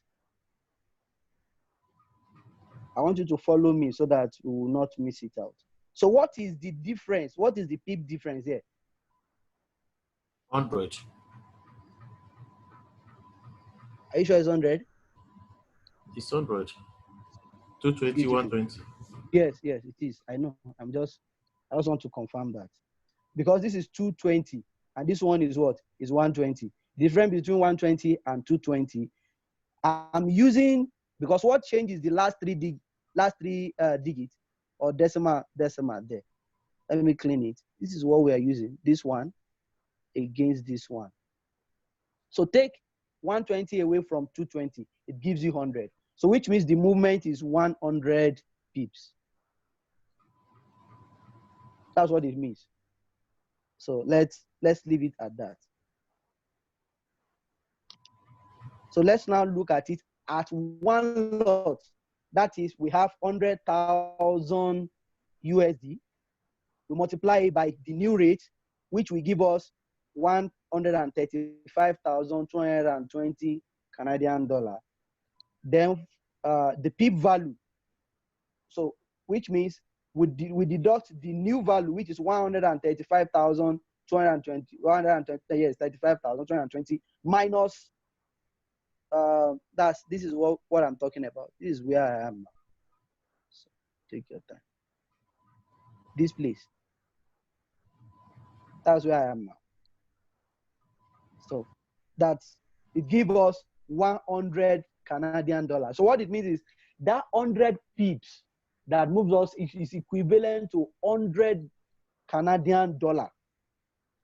And by the time you want to now convert it back to US dollar, which is the base, you just divide the $100 by the initial value, of the currency in itself. Which means this one. Divided by, and that's why you have what you have down here. That's why we have this calculation. If you don't like mathematics, well, it's not a problem, because at the end of the day, by the time you start using some tools, these tools will enable you. You don't even need to know all these calculations I'm talking about. But you need to know these calculations so that by the time the software or the application you are using to manage your account start calculating, you know the reason why those figures were achieved, or what brings about those figures. So that's why you need this one. Which means you are going to find a lot of software, to help you how to do most of these things. So don't lose hope yet. Don't do what? Don't lose hope yet. PIP value is always in what? Is in quote currency. That is USD to what? USD to, if you understand that statement now, let us use this one as an example. The statement I just made now, if you understand it, let's use this as an example. He said PIP value will always be in quote currency. What is the quote currency here? What is the quote currency here? USD. Prof. Let me see very well though. Can somebody help me? With what? I said among this one that I've, okay, let me do it again. Okay. Can you see what I underline? Yeah. Okay. And I made a statement and I said that PIP value will always be in the what? In the quote currency. So among these two, which one is the quote currency? USD. If I should conduct test now, all my students will score 0. Quote currency. USD. Okay. USD Canadian dollar. Thank you. USD is the first one. That is what? The base currency. The base currency. You get it now? Yeah. While the Canadian dollar is what? Is the quote currency. Quote currency, yeah. So when PIP movement is, when you are now calculating the PIP movement, you calculate in the quote currency. So like we just said now that 100 pips, that's what the change in this value gave us. This value here, it gave us 100, and that's what give us this value in Canadian dollar. Then by the time we want to transfer it back to USD, it gave us 74.01 USD. So Canadian dollar, what you have gained by the movement in the trade of this in this trade is $74. That's what you have gained here. Okay. Thank you. I thank God I did that little. So value of PIP is based on what? How many lots are taken. You remember that I said we have what? We have standard lot, we have my mini lot, and we have the micro lot. The standard lot is 100,000 of the base currency. The mini lot is 10,000 of the what? Of the base currency. And the micro lot is what? It is 1,000 of the base currency. So if it is Naira that is the base currency, it is 100,000 Naira for standard lot. The mini lot is what? 10,000 Naira. And the micro lot is 1,000 Naira. If it is USD that is the base currency, which in most cases will be the base currency, it is $100,000, $10,000, $1,000. Very, very simple. Don't worry. Like I said, when I was trying to like explain to you, by the time you do more practice, more practice, all these things will settle in your, it will settle naturally. You just palm as you know, like you're at the top of the finger, you understand what you are doing. By the time you do more and more of this practice, it can look like this from the starting point. Now, like I said when we started, can you see now that it is not a business that you do guesswork? Understand all the concepts, walk around it, practice, and it becomes part of it. It's just like the same thing we are doing today. Somebody is happens to be a security expert because you kept at securing, practicing, learning the more, doing the more. Somebody today is a professor because he keeps. I remember when I was doing my postgraduate in Kano, I look at most of my professors. We have the book in front of us. They don't even have the book. They will be lecturing and quoting what is in the book. They will be quoting it without even looking at the book. The way we used to say it, live way. They will be speaking.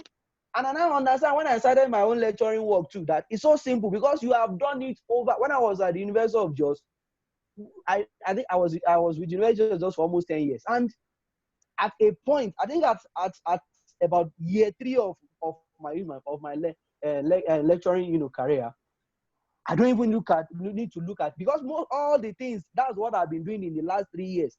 And I kept on doing it over and over. So I don't need book again. And at that point, students they start looking at you as demon. Say, this man didn't even look at the one we are struggling to understand. He doesn't even look at the book and he's telling it to us, giving it to us like this. Simple over the years. By the time it was 10th year that I was about leaving the place, in fact, the whole thing now became so boring to me. What else do you want? Is it not the same thing? Across, the only thing is just add a few things to it. And that's the way it is, even in this place too. By the time you learn now, you put your heart to it, you do it, and you practice, you learn more. You just wake up. This one I'm talking to you, in 6 months, you're already an encyclopedia. You understand? You're already an encyclopedia. So that's the way it is. Now let us look at leverage. Leverage is the fund loaned to you by your broker. Like I said, because price movement moves in bits, in pips, small. And like I said, 1 pip, 2 pip, 10 pip, 20 pip is a lot. in Forex. So you need big money to trade in the market to make reasonable profit and also to make reasonable loss. Because you cannot talk about Forex market without what? Without loss and gain. I mean, without loss and profit. You just have to. That is the market in itself. There was a time when I started out. When I started cryptocurrency, that was 2015. When I started cryptocurrency, I always want price to go up. We don't want it to come down. Until I now understand that until I now understand that coming down of a price is what is healthy for the market. They used to say something in my language that lala toroke, ilẹ̀ ló ṣe kíni, ilẹ̀ ló ń bọ̀. And that's what makes lala complete. Lala must go up and come down to be a complete lala. It's as simple as that. So until you understand that movement of price going up and coming down is healthy for the market, that's what sustains, balance the market. So the only thing is that when the price move up, do what? Make your own profit. When it is coming down too, make your own profit coming down. We will explain that one too. So you can make profit go up and still make profit while it's coming down. That is one dynamics of Forex that makes Forex stands out. Now today, when I'm talking about Forex, I can tell anybody to Forex is just another word in itself. You must be here. I'm not making much. You must be in this market to understand how money is being made. If you like I said, gain and loss is part of the game. The only thing is that when loss is happening, are you making your own gain? When gain is happening, are you making your own profit? And when you are losing, when the market moves against your direction, that is loss. Make sure you cut your loss. Never get wrecked. Very, very important. So let us look at leverage. Like I said, you need volume of money to trade because the price moves in beat. So they don't expect you to have all the money to trade and make reasonable gain or make reasonable loss. So the brokers borrow you money. That's what they do. In real sense of it, most brokers, that's why when we get to the level of understanding what brokerage means and how to identify the good ones, there are a lot of them that just want to make money out of you. I gave you, when I started this class, I gave you an example of my own experience. They deliberately stole our money just to increase the liquidity of their activities. They are still there till today. You can't even hold them. But when you understand how it works, and I'll be giving you what is called profit management, risk management, and at the same time, portfolio management. Very, very important. If you understand these three, you are good to go. Apart from added to that one, you also need to be in the pool of professionals so that you can always, remember I said that nobody arrives on this platform because you don't have the power to influence the market. So you are not an expert in code. You can be an expert in analysis. You can be an expert in understanding indicators and the market trend, but nobody is an expert when it comes to the direction of the market. Market can behave anyhow. So that is why you need to up your game. You need to understand the profits, what the risk and the portfolio management, and you be in the midst of the right people that will always give you a guide, or that will be like a second check for what you have confirmed. That's the way it is. So brokers can loan you so that they can loan you to what? To up to 1,000 times of your money. Let me explain it. Let's say, for example, you are bringing on board $100. That's what you want to trade with. A broker can bloat your $100 to $100,000. So with $100, you can trade 100,000. $100,000. That's what it means. With $50 in your account, you can trade up to $50,000 worth of account. Now, this is it. If the market direction moves in your favor, you make more money. And if the market moves against you, you quickly lose your $50. So that's the way it works. So in most cases, you don't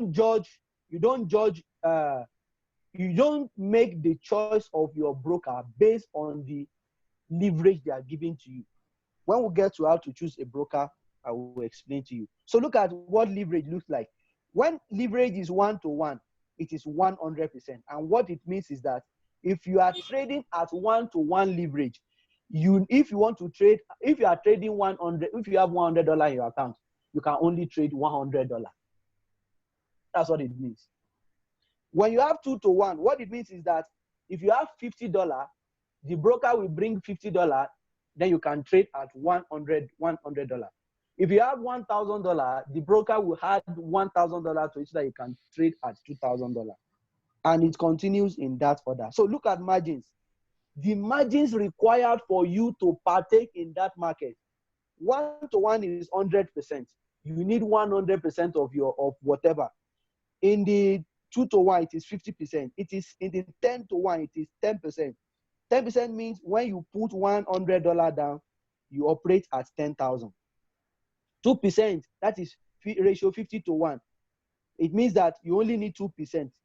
That is, 2% will be what? 2% will be like $20. Then they will allow you to operate at $2,000. And it goes in that order. You can also do a search at your level so that you can, so that we can. Okay, let me stop at this point and let us ask questions before. If there is need for us, how many hours have we used already? 2. Coordinator, sir. 2. 2 hours. So 2 hours is gone already. So it's a good place to start asking questions now.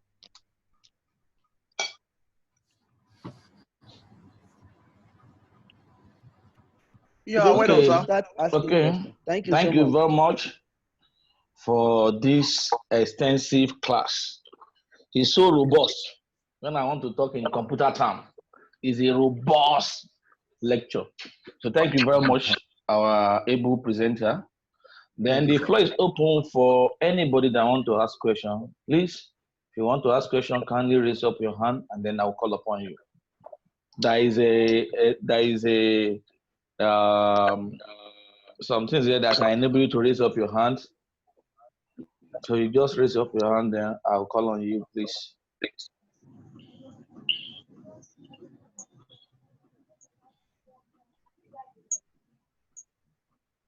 Any question? Yes, question. Okay. Please, you have the floor, please. Okay. Like when the lecturer was lecturing the other time, he said the market could go against, that is when there will be loss, and the market could go in favor.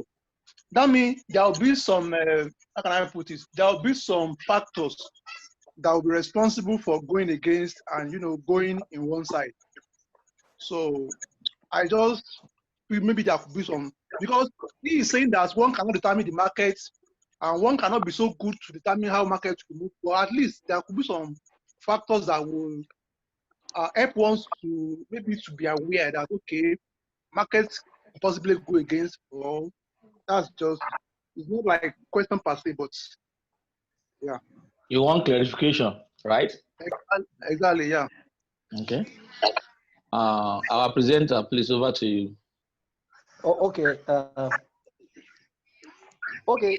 So maybe when we move a bit,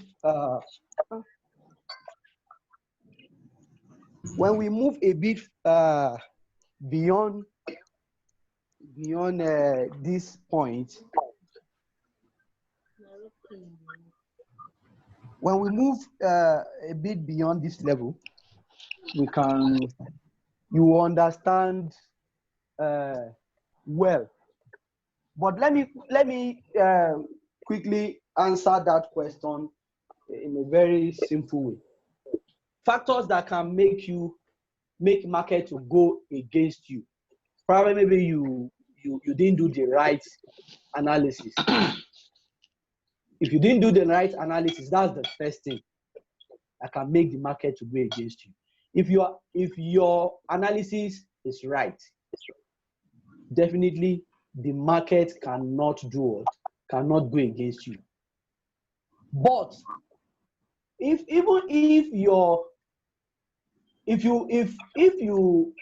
your analysis, was right, there might be a situation where let me use this. Let me answer it this way. There is what is called technical analysis. That's what is called fundamental analysis. If you do your technical analysis correctly, the market will not go against you. But there are times when fundamental events happens. I will give you an example now. Let's say after your technical analysis, you discover that US dollar has been going down consistently in the last 2-3 days. And what happened is this: normal market, when a price is coming down, it shows that the sellers are in control. And what happened is that they have overbought. They've been buying and buying and buying. So when the buyers are in control, they are in control of the market, they have been buying and buying and buying and buying. So at a point, the buyers got exhausted, because it will always come. And you will always know by the parabolic nature of your chart, you will know. So at that point, you will know that buying at this point is very dangerous, because at that point, the price is due to come down. Remember, I said that the lala that goes up must surely come down. And that is what makes lala complete. So at that point, you know that it is what? The next thing is for you to short. And shorting means that you want to do what? You want to sell. So now let's not assume that United States of America and China, they now up their game in terms of economic war. And US now decided that we are no more going to supply dollar for any China. What's it called? This one wasn't part of your technical analysis, but it's an event that culminates to. I want to use the right language now. That contributes to the fundamental factor of the market, or fundamental effect on the market. That has fundamental effect on the market, rather. You don't know that America will wake up today and say they are not supplying dollar to complete trade with China. And what does that mean? If America should stop, supplying dollar for China to trade with them, it shows that there will be more demand for dollar. And at that time, dollar price will go up because there is more demand. But by your own technical analysis, because price has been going up, and it got to a point where the market is, the buyers are exhausted, the price is supposed to come down. That's what they call retracement. The price will retrace and go up again. So at that point, you have already exited the market, and the price now started moving up. That is when the market moves against you. By your technical analysis, it wasn't enough for you to determine, because you didn't even know that America will decide to stop supply of dollar to China. So these are some of the things that happen. Fundamental issues happen that makes market to go against your own analysis, technical analysis. That's another thing that can happen. But that one, you don't have control over it. Do you have the control to go and tell American government not to stop the supply? You don't. So it happens. Then there are times when you are not patient enough to see the bigger picture of the market. You are only taking analysis based on the immediate price action. So when you take analysis based on immediate action, you might not know that some things have been building up in the last 200, in the last 90 days, in the last 50 days and 20 days. Those ones, they call it moving averages. They have been building up, and a golden crossing is about to happen. A critical point is about to be met, and a spike in volume is about to happen. you didn't see all that come into play because you didn't take your time to look at the bigger picture. Some of these things we are going to look at it as we move forward in this training. I don't know, maybe I answer your question to a level now as at the level in which I feel my class. Okay, thank you so much. There's another hand there. Mr. Olumide, please can you ask your question? Yeah, my question. Good afternoon. Good afternoon. Afternoon. My question is, why is it that individual investor, gets used to lose money in forex trading than doing it, in a corporate form? I realize that individuals, investors, usually lose money. Why is it, why is it that? And Okay. you got to my Should question. I go ahead and answer that? I'll answer that one. The second one is just so that you take the two at a time. What are the best web blog for this? I know you are still taking us towards that when we start the practical. So maybe I should not be faster than the, because you see a lot of web blog. I want us to get the best one, so that loss and risks, will be minimized in this, going into this trading. Okay, so let me answer the first question. Why does individual lose money than corporate? Before any group of people can come together to form a corporate organization to trade on behalf of people, they must understand what is called psychology. They must understand risk, profit, and portfolio management. So if you understand these fundamentals, even if an individual understands these fundamentals, you won't do what? You won't lose money. Okay, should I say your wins will be more than your loss? Let me use that word. Because losing money is part of the game, like I said. But the game, what the game requires for you to stay in the game, you must your profit must be must be more than your loss. So even the corporate you are talking about, there are times they lose. Remember, I said it's a market that nobody, but they understand all these fundamentals that I've just told you about: profit management, risk management. They understand portfolio management. That is the mix of currency that they need to trade per time. Not just that, they now understand the psychology of the market. That psychology caps it up. I'm going to explain what that psychology means. And one of them is the fact that it's a market that no man can conquer. That market is not going anywhere soon. It's the largest financial market in the whole world. So you won't expect to pick everything in one day.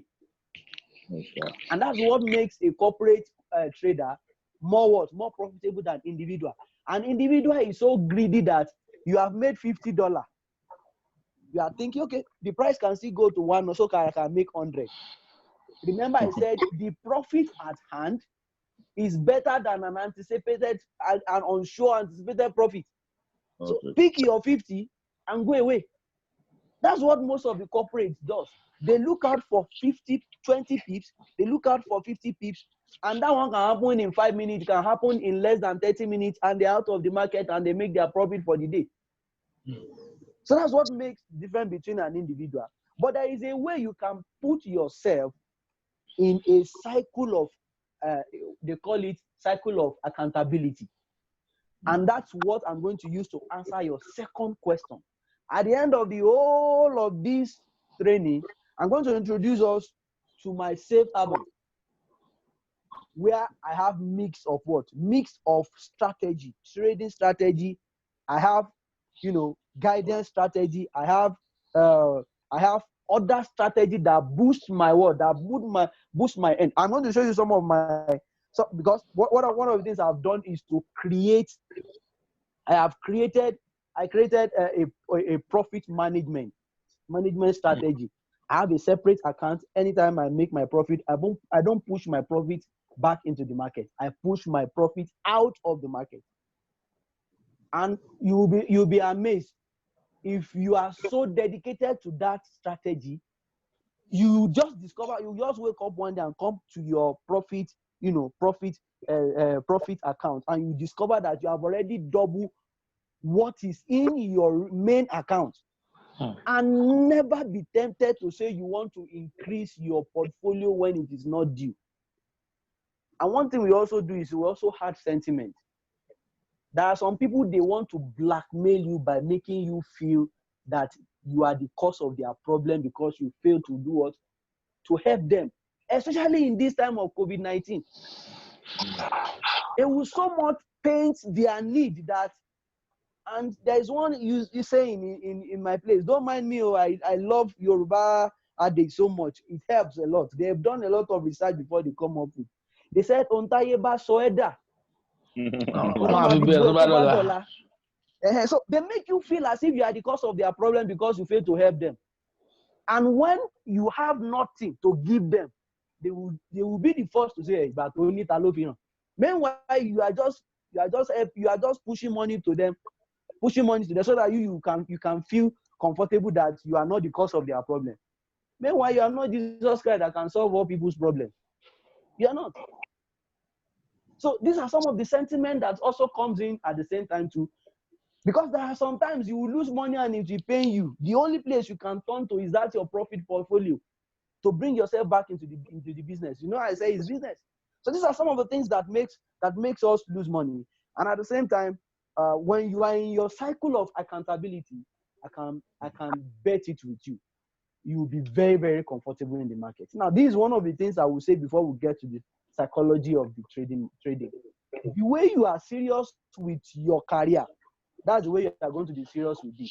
And there is a way to be serious. I'm not saying you required more time, no. Because, there is...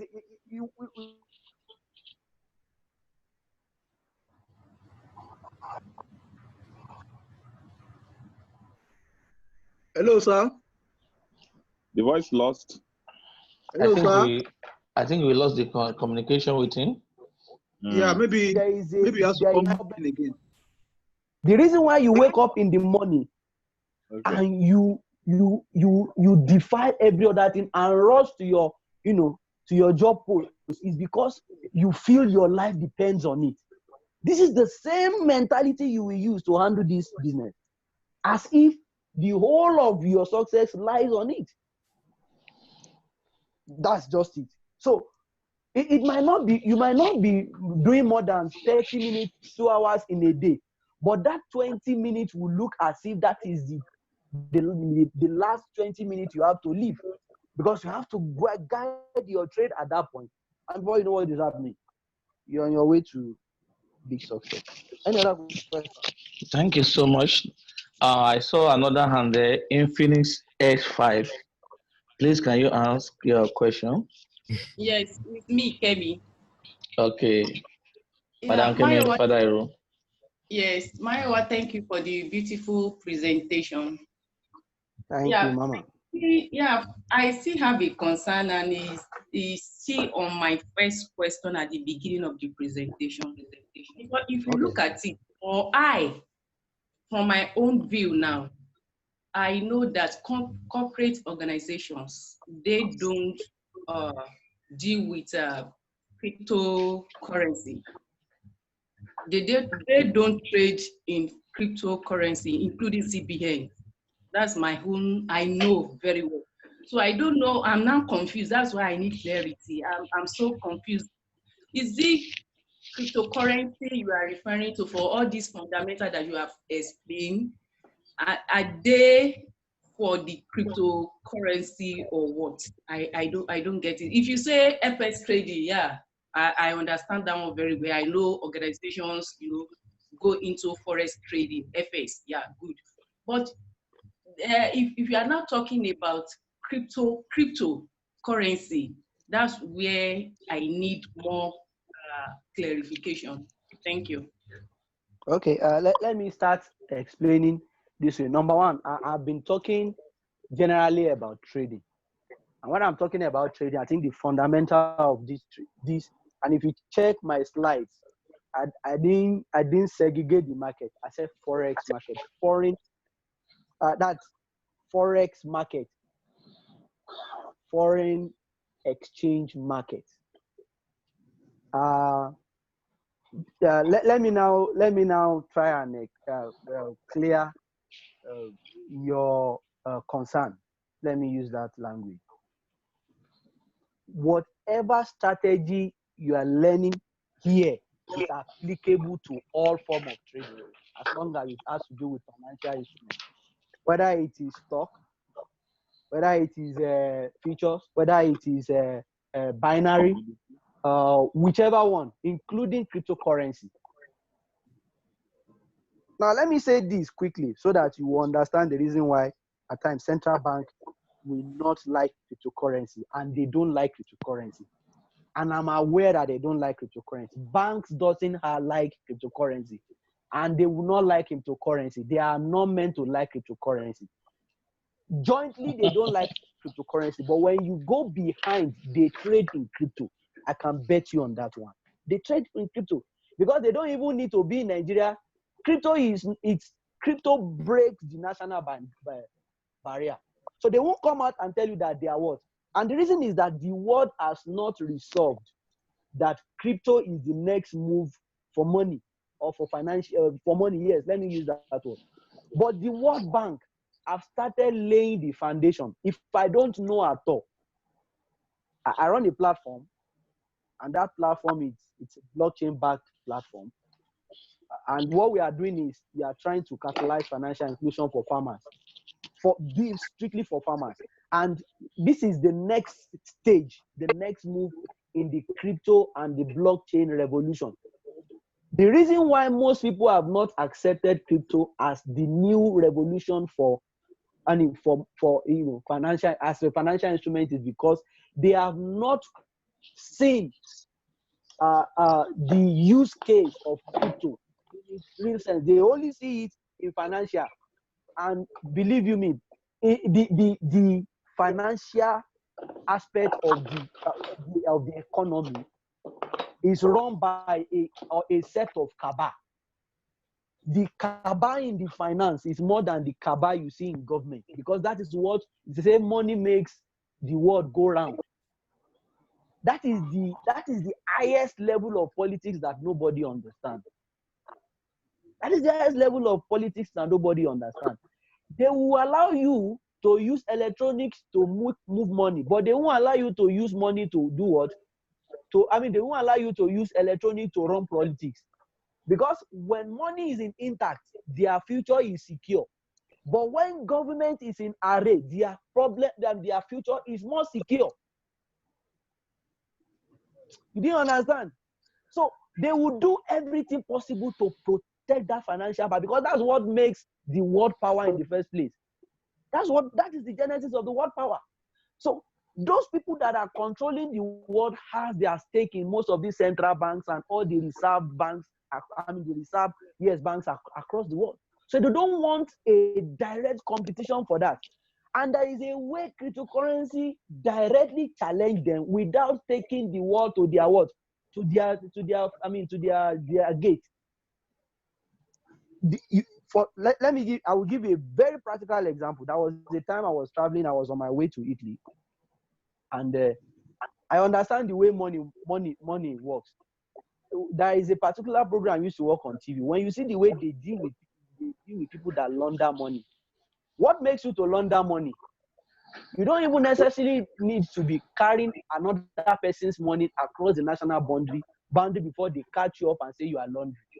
Any money you are moving within a country to another country that is not declared is assumed laundered. I repeat it.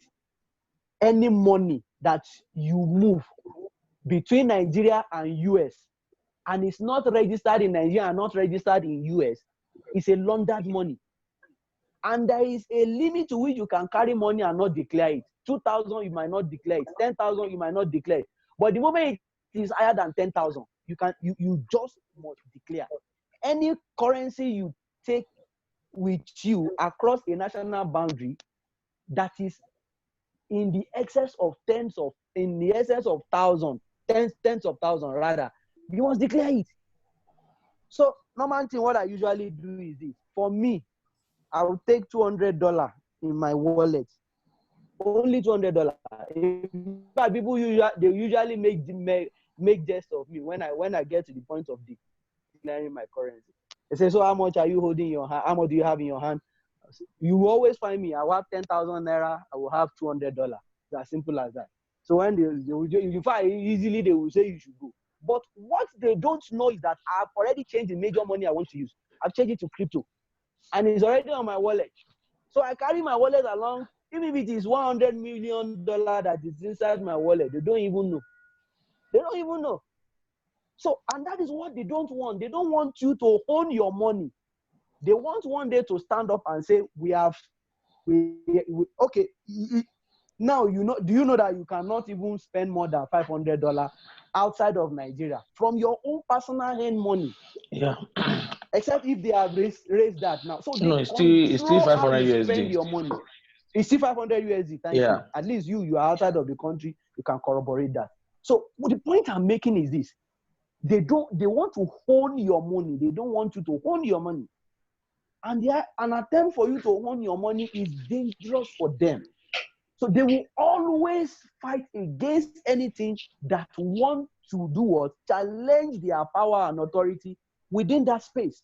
And that's why they are discouraging everybody from the. But let me tell you what is happening now. World Bank is supporting. I just gave you an example of a program that my platform registered for, and they want us to receive our funds in crypto, spelled out, block Bitcoin and Ethereum. It shows that something is happening within that space.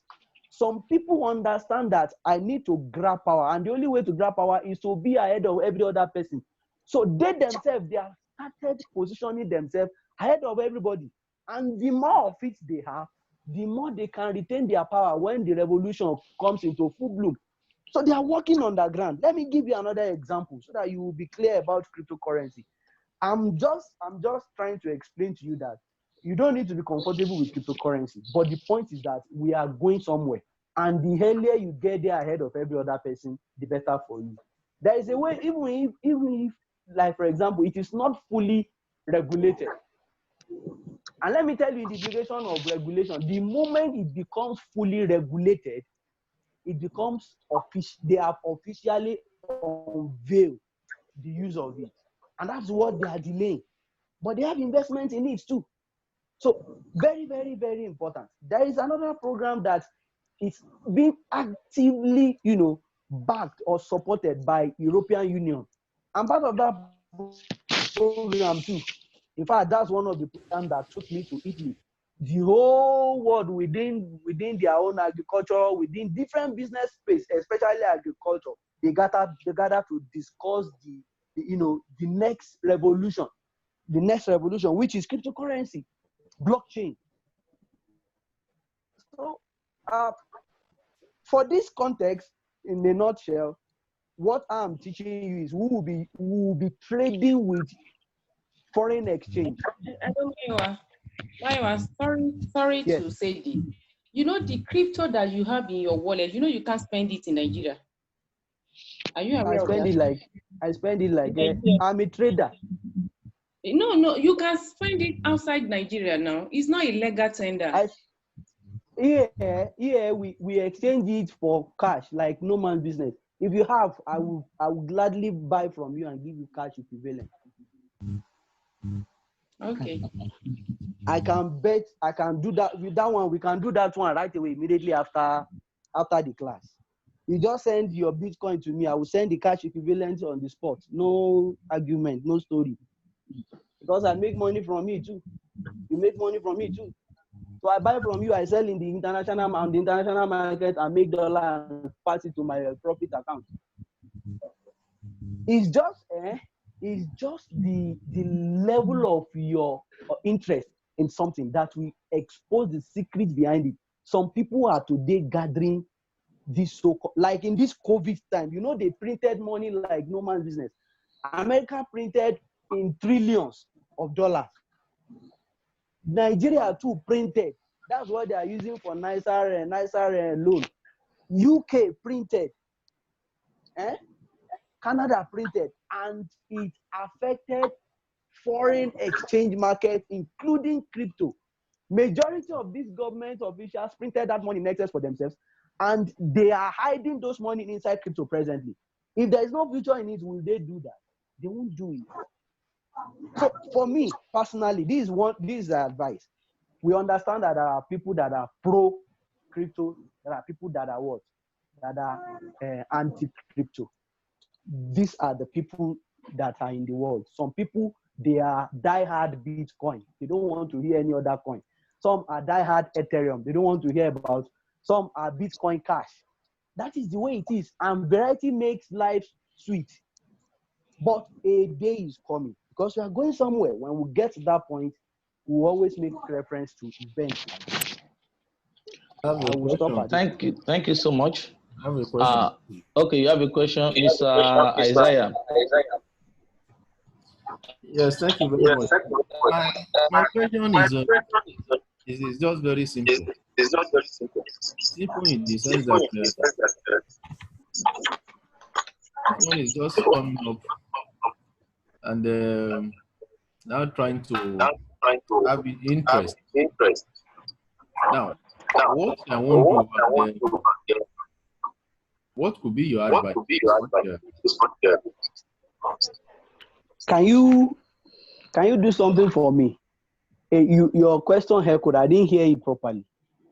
Okay, what I'm saying is this. Beautiful. I said for someone now who is now trying to pick interest in the business, knowing fully well there is a novice coming up afresh, what could be your advice? And probably what are the steps that you can advise that such novice to take? Okay. I think for a novice, the first right step is what you have done today. Yeah. Okay. So the first thing that you need to do is what you have done today to be here.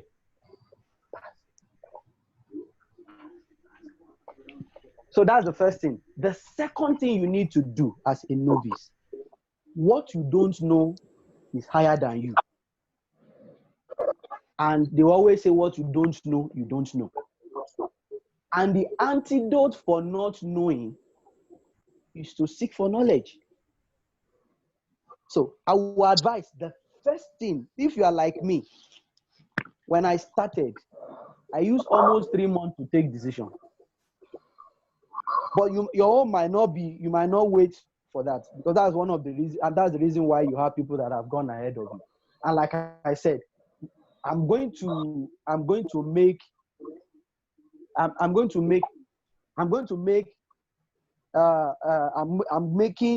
what do I call it? Information available for everyone, whether you are a novice or you are an expert. I have a safe haven. Like I said, there is no expert anywhere. We just belong to a place that we feel we are comfortable to be secure. Especially your cycle of accountability. Very, very important. You can't rule that one out. And there are a lot of strategies that you can also follow. Even as a novice, 1 week, you can start making profit. So you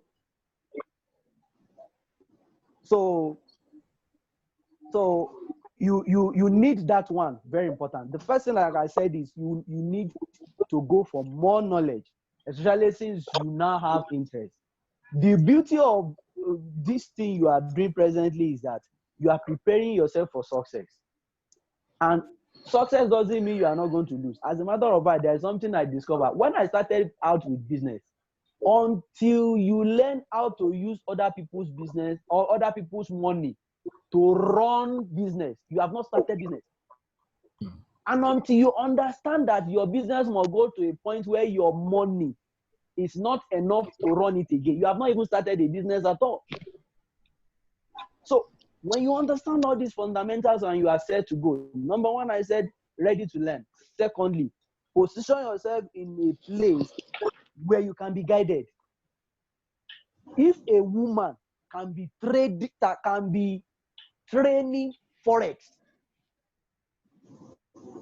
sorry, women in the meeting, I'm not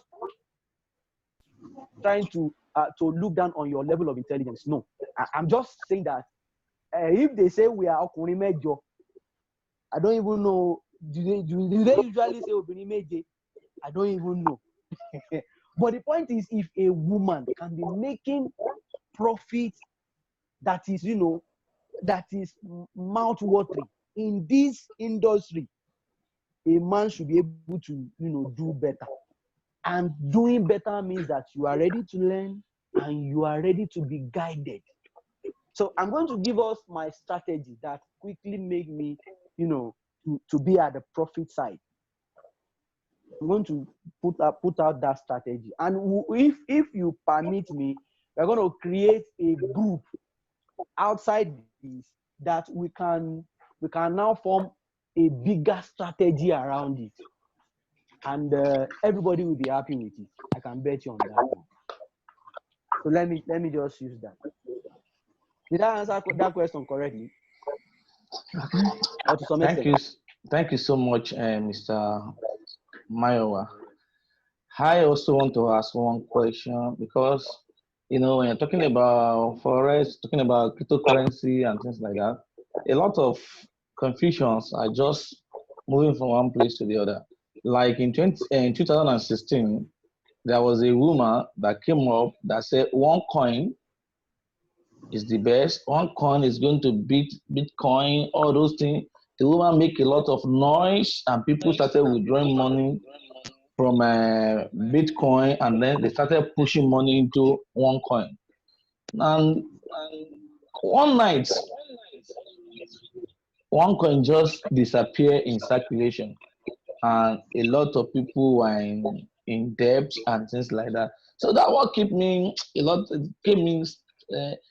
that doesn't really give me much interest in this area, because we can just wake up one morning and we'll say Bitcoin is no more. If one coin can just come like a wave and people put all their investment, all their life investments into it, and over the night, one coin disappear. What do you want to say about this one? Because these are some of the things that put me off when it comes to all this cryptocurrency, when it comes to forex and some other things like that. My coordinator, let us leave cryptocurrency out of. Don't let us focus on cryptocurrency. Like I said, cryptocurrency is just one aspect of the foreign exchange. Okay. It's just one out of many of them. The forex in itself, there is stock you can trade with, there is index, there is future, there is binary. The forex techniques applies to all of them. Okay. And it doesn't leave cryptocurrency out. So let us one thing, for cryptocurrency, if you want me to specialize my training on cryptocurrency, I can devote my time to train everybody on cryptocurrency, and you won't miss your step. You will not miss your step. How to identify which one is hype, which one is likely to scam, which one will sustain. The truth is this: cryptocurrency is meant to fulfill a purpose. And when you see a crypto that doesn't fulfill a purpose in the real sense of it, it's not a cryptocurrency. And it's just trying to gather money and probably to run away one day. When one coin started, I know about one coin. When one coin started, not just only one coin, TBC joined the wagon. And they took advantage of the ignorance of the people at that time. But knowledge has advanced. People don't just push their, okay, you said it now. Once beaten, twice shy now. You don't want to be beaten twice. That's why you feel. But the truth is this: wherever you see fake, there is original somewhere hiding. When I started my business with 21,000 naira. To shock all of you, 21,000 naira, that's what I started my business with. I lost almost 70%, which means I used 70% of that 21,000 naira. I remember I picked that 21,000 naira and I changed it to $100. And I lost $70 in buying fake. It's only $30 that bought the original, and that $30 sustained me till today. I'm telling you the story of 2007. So it comes back to what? Where there is fake, there is always original. The reason why you have not spotted the original is because you have not gained the required knowledge. I always preach knowledge, knowledge, knowledge. When you are knowledgeable, nobody will just come and bamboozle you with stories. So go for knowledge. Go for knowledge. There are fundamentals. That is what you look out for. On our crypto project, that's the blockchain project that we are running. People have said a lot of things that let us do it this way. This is how people are doing it. I said, Mr. Man, I've been on this project for 4. This is going to 5 years. I have waited this long and I'm ready to wait the more. And it's paying off. Because it's so simple. If you are not greedy yourself, it takes 2 to tango. If you are fraud, it's because you to yourself, you are a fraud yourself. Yes, you want to make quick money. Sorry, I'm sounding so harsh.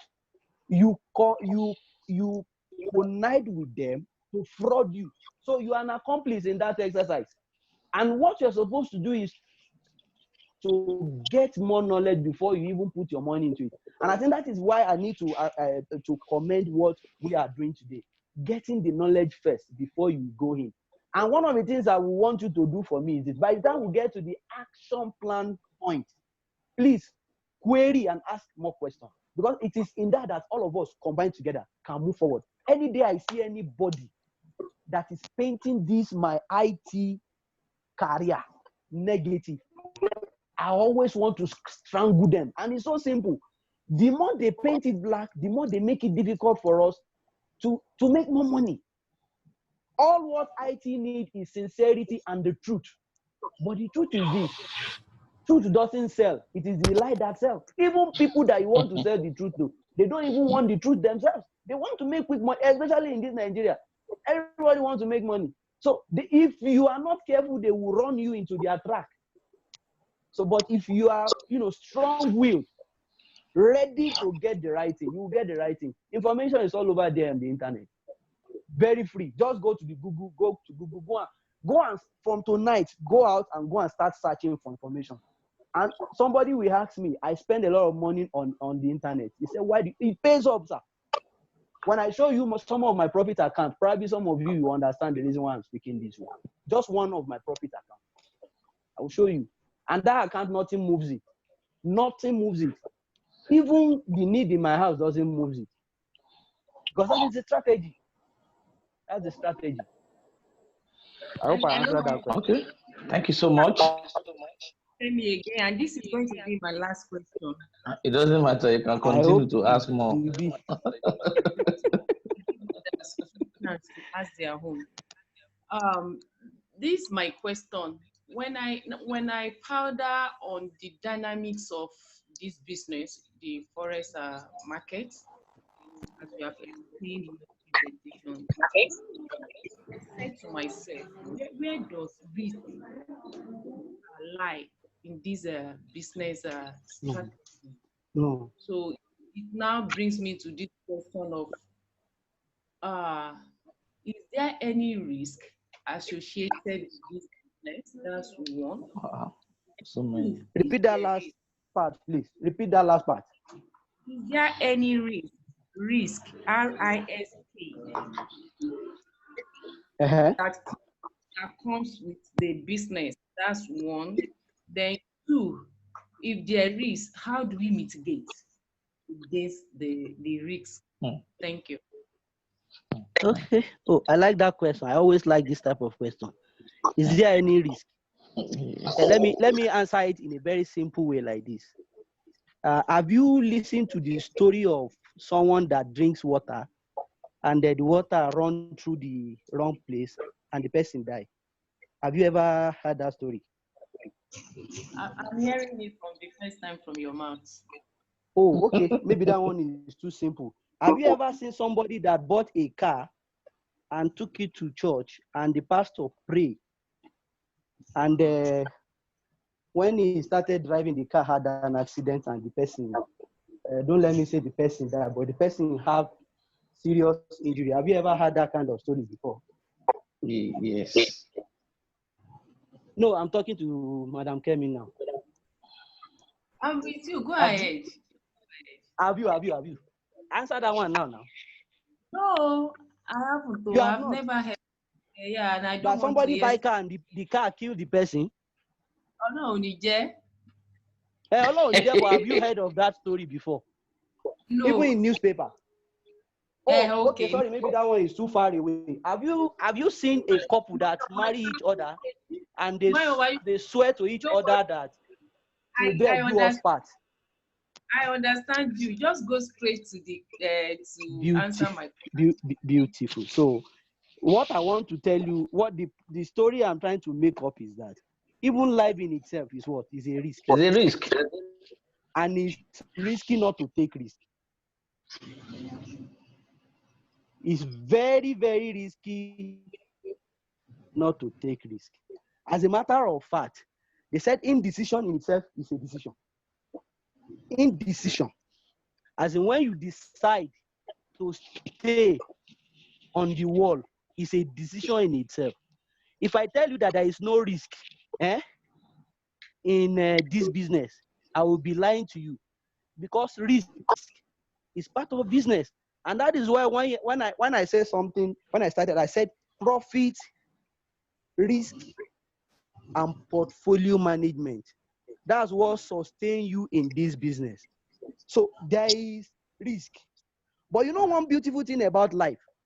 What makes a millionaire is the volume of risk that they can take. That's what makes a millionaire. What is it called? Dangote is the richest man in Africa today, the richest black man in the world today, because he decided to take the highest risk. If you don't know, Dangote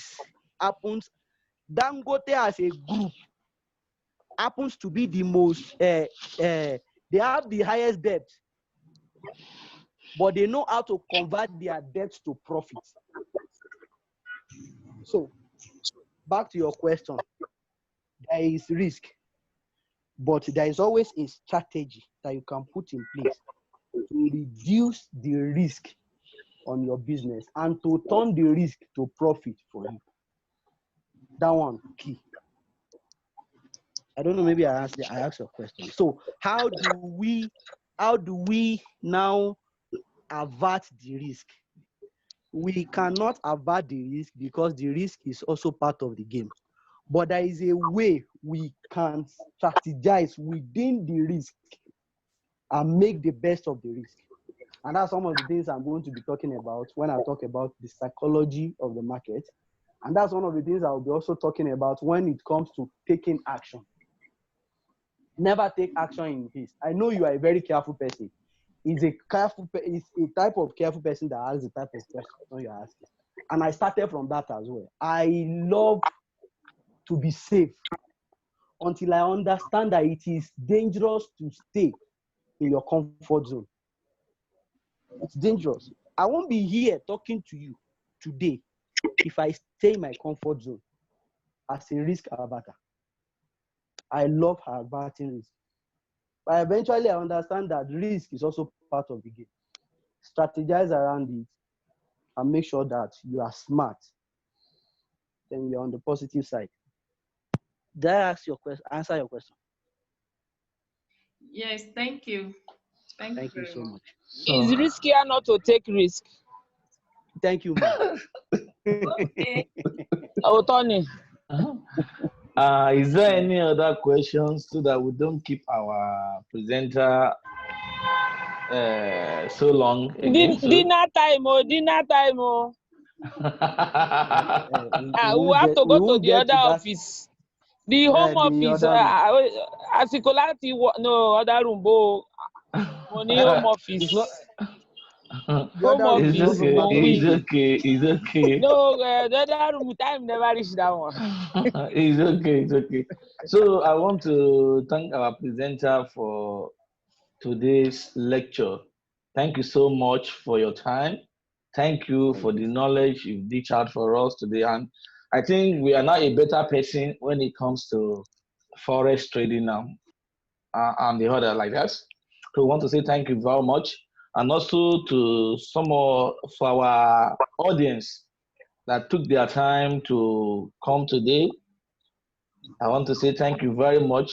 And I know you know more, you know better now, so you can now trade if you want to trade. You can do a lot of things when it comes to forex.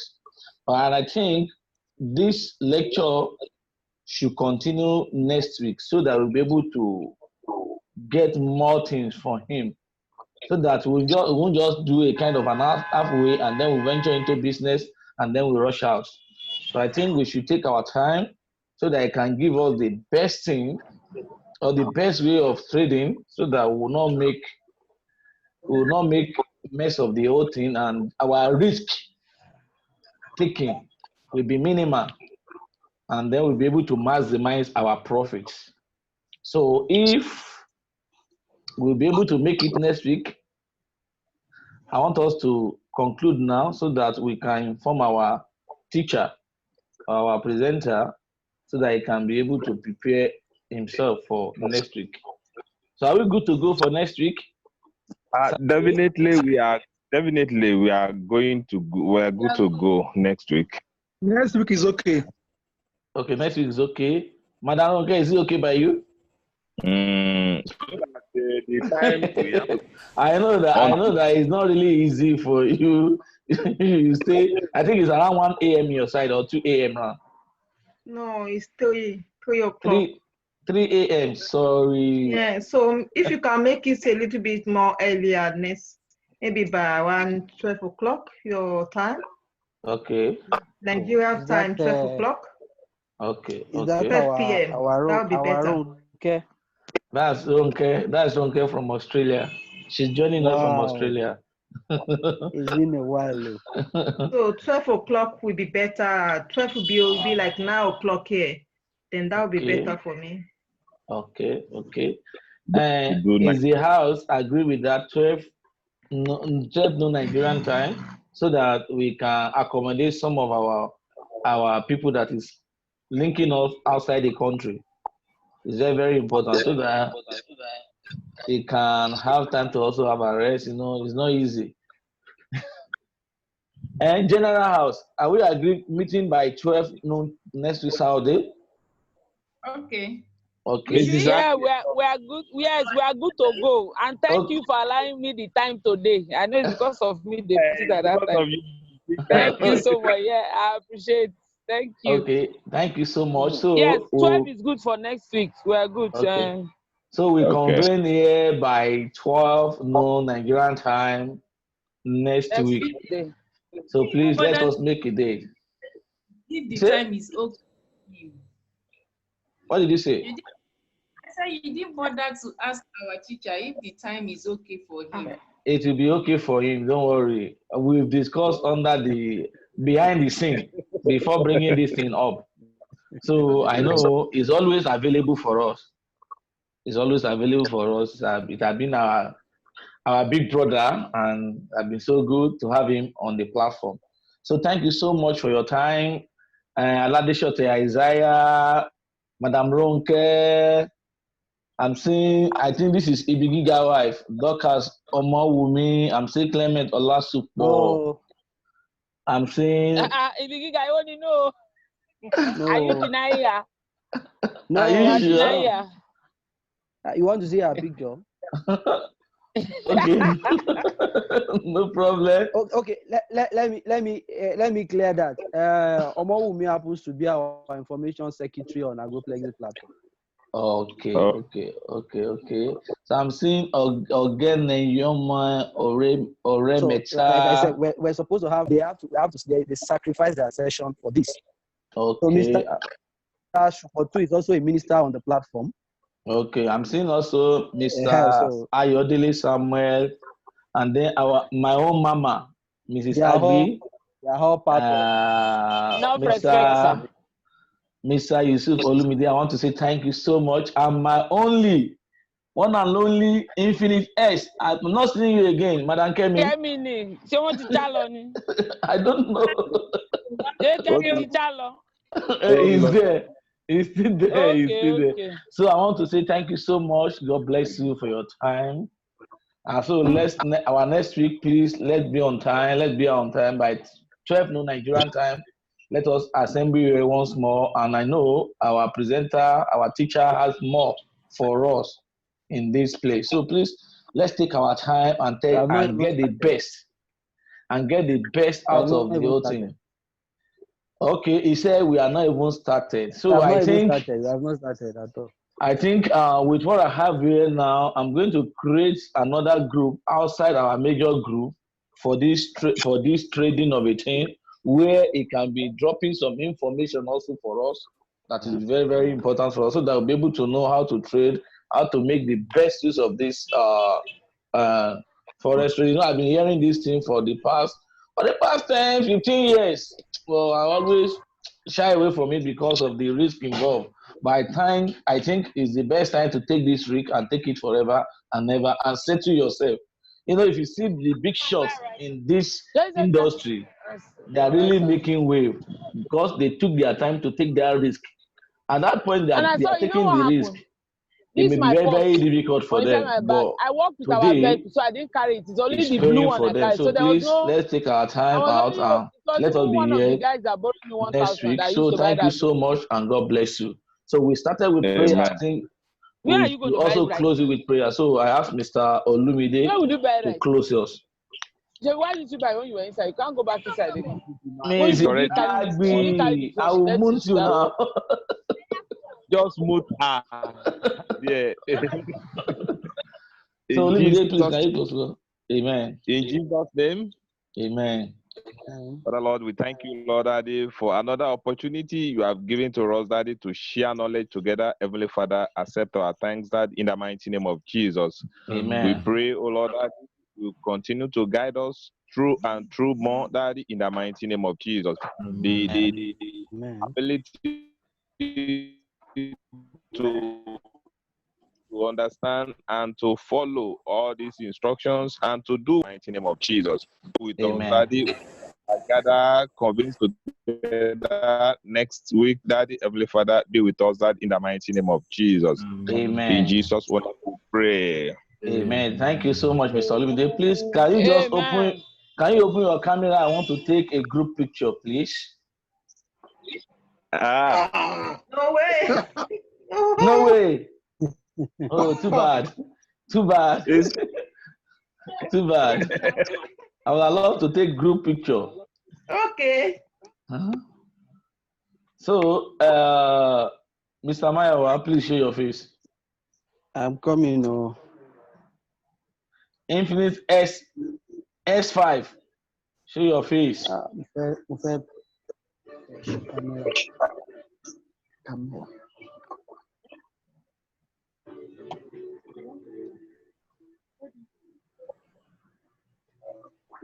Madam, where are you going to? That you are just mounting the steering. I'm going home, honestly. Okay, you are still in the office. I'm on my way home now. Yeah. Okay, that's good. Mm. Oh yeah, we are waiting for you, Mr. Presenter. Who, me? No, not you. Okay. Ibigiga. Okay, I've seen him already. So I can take the group picture now.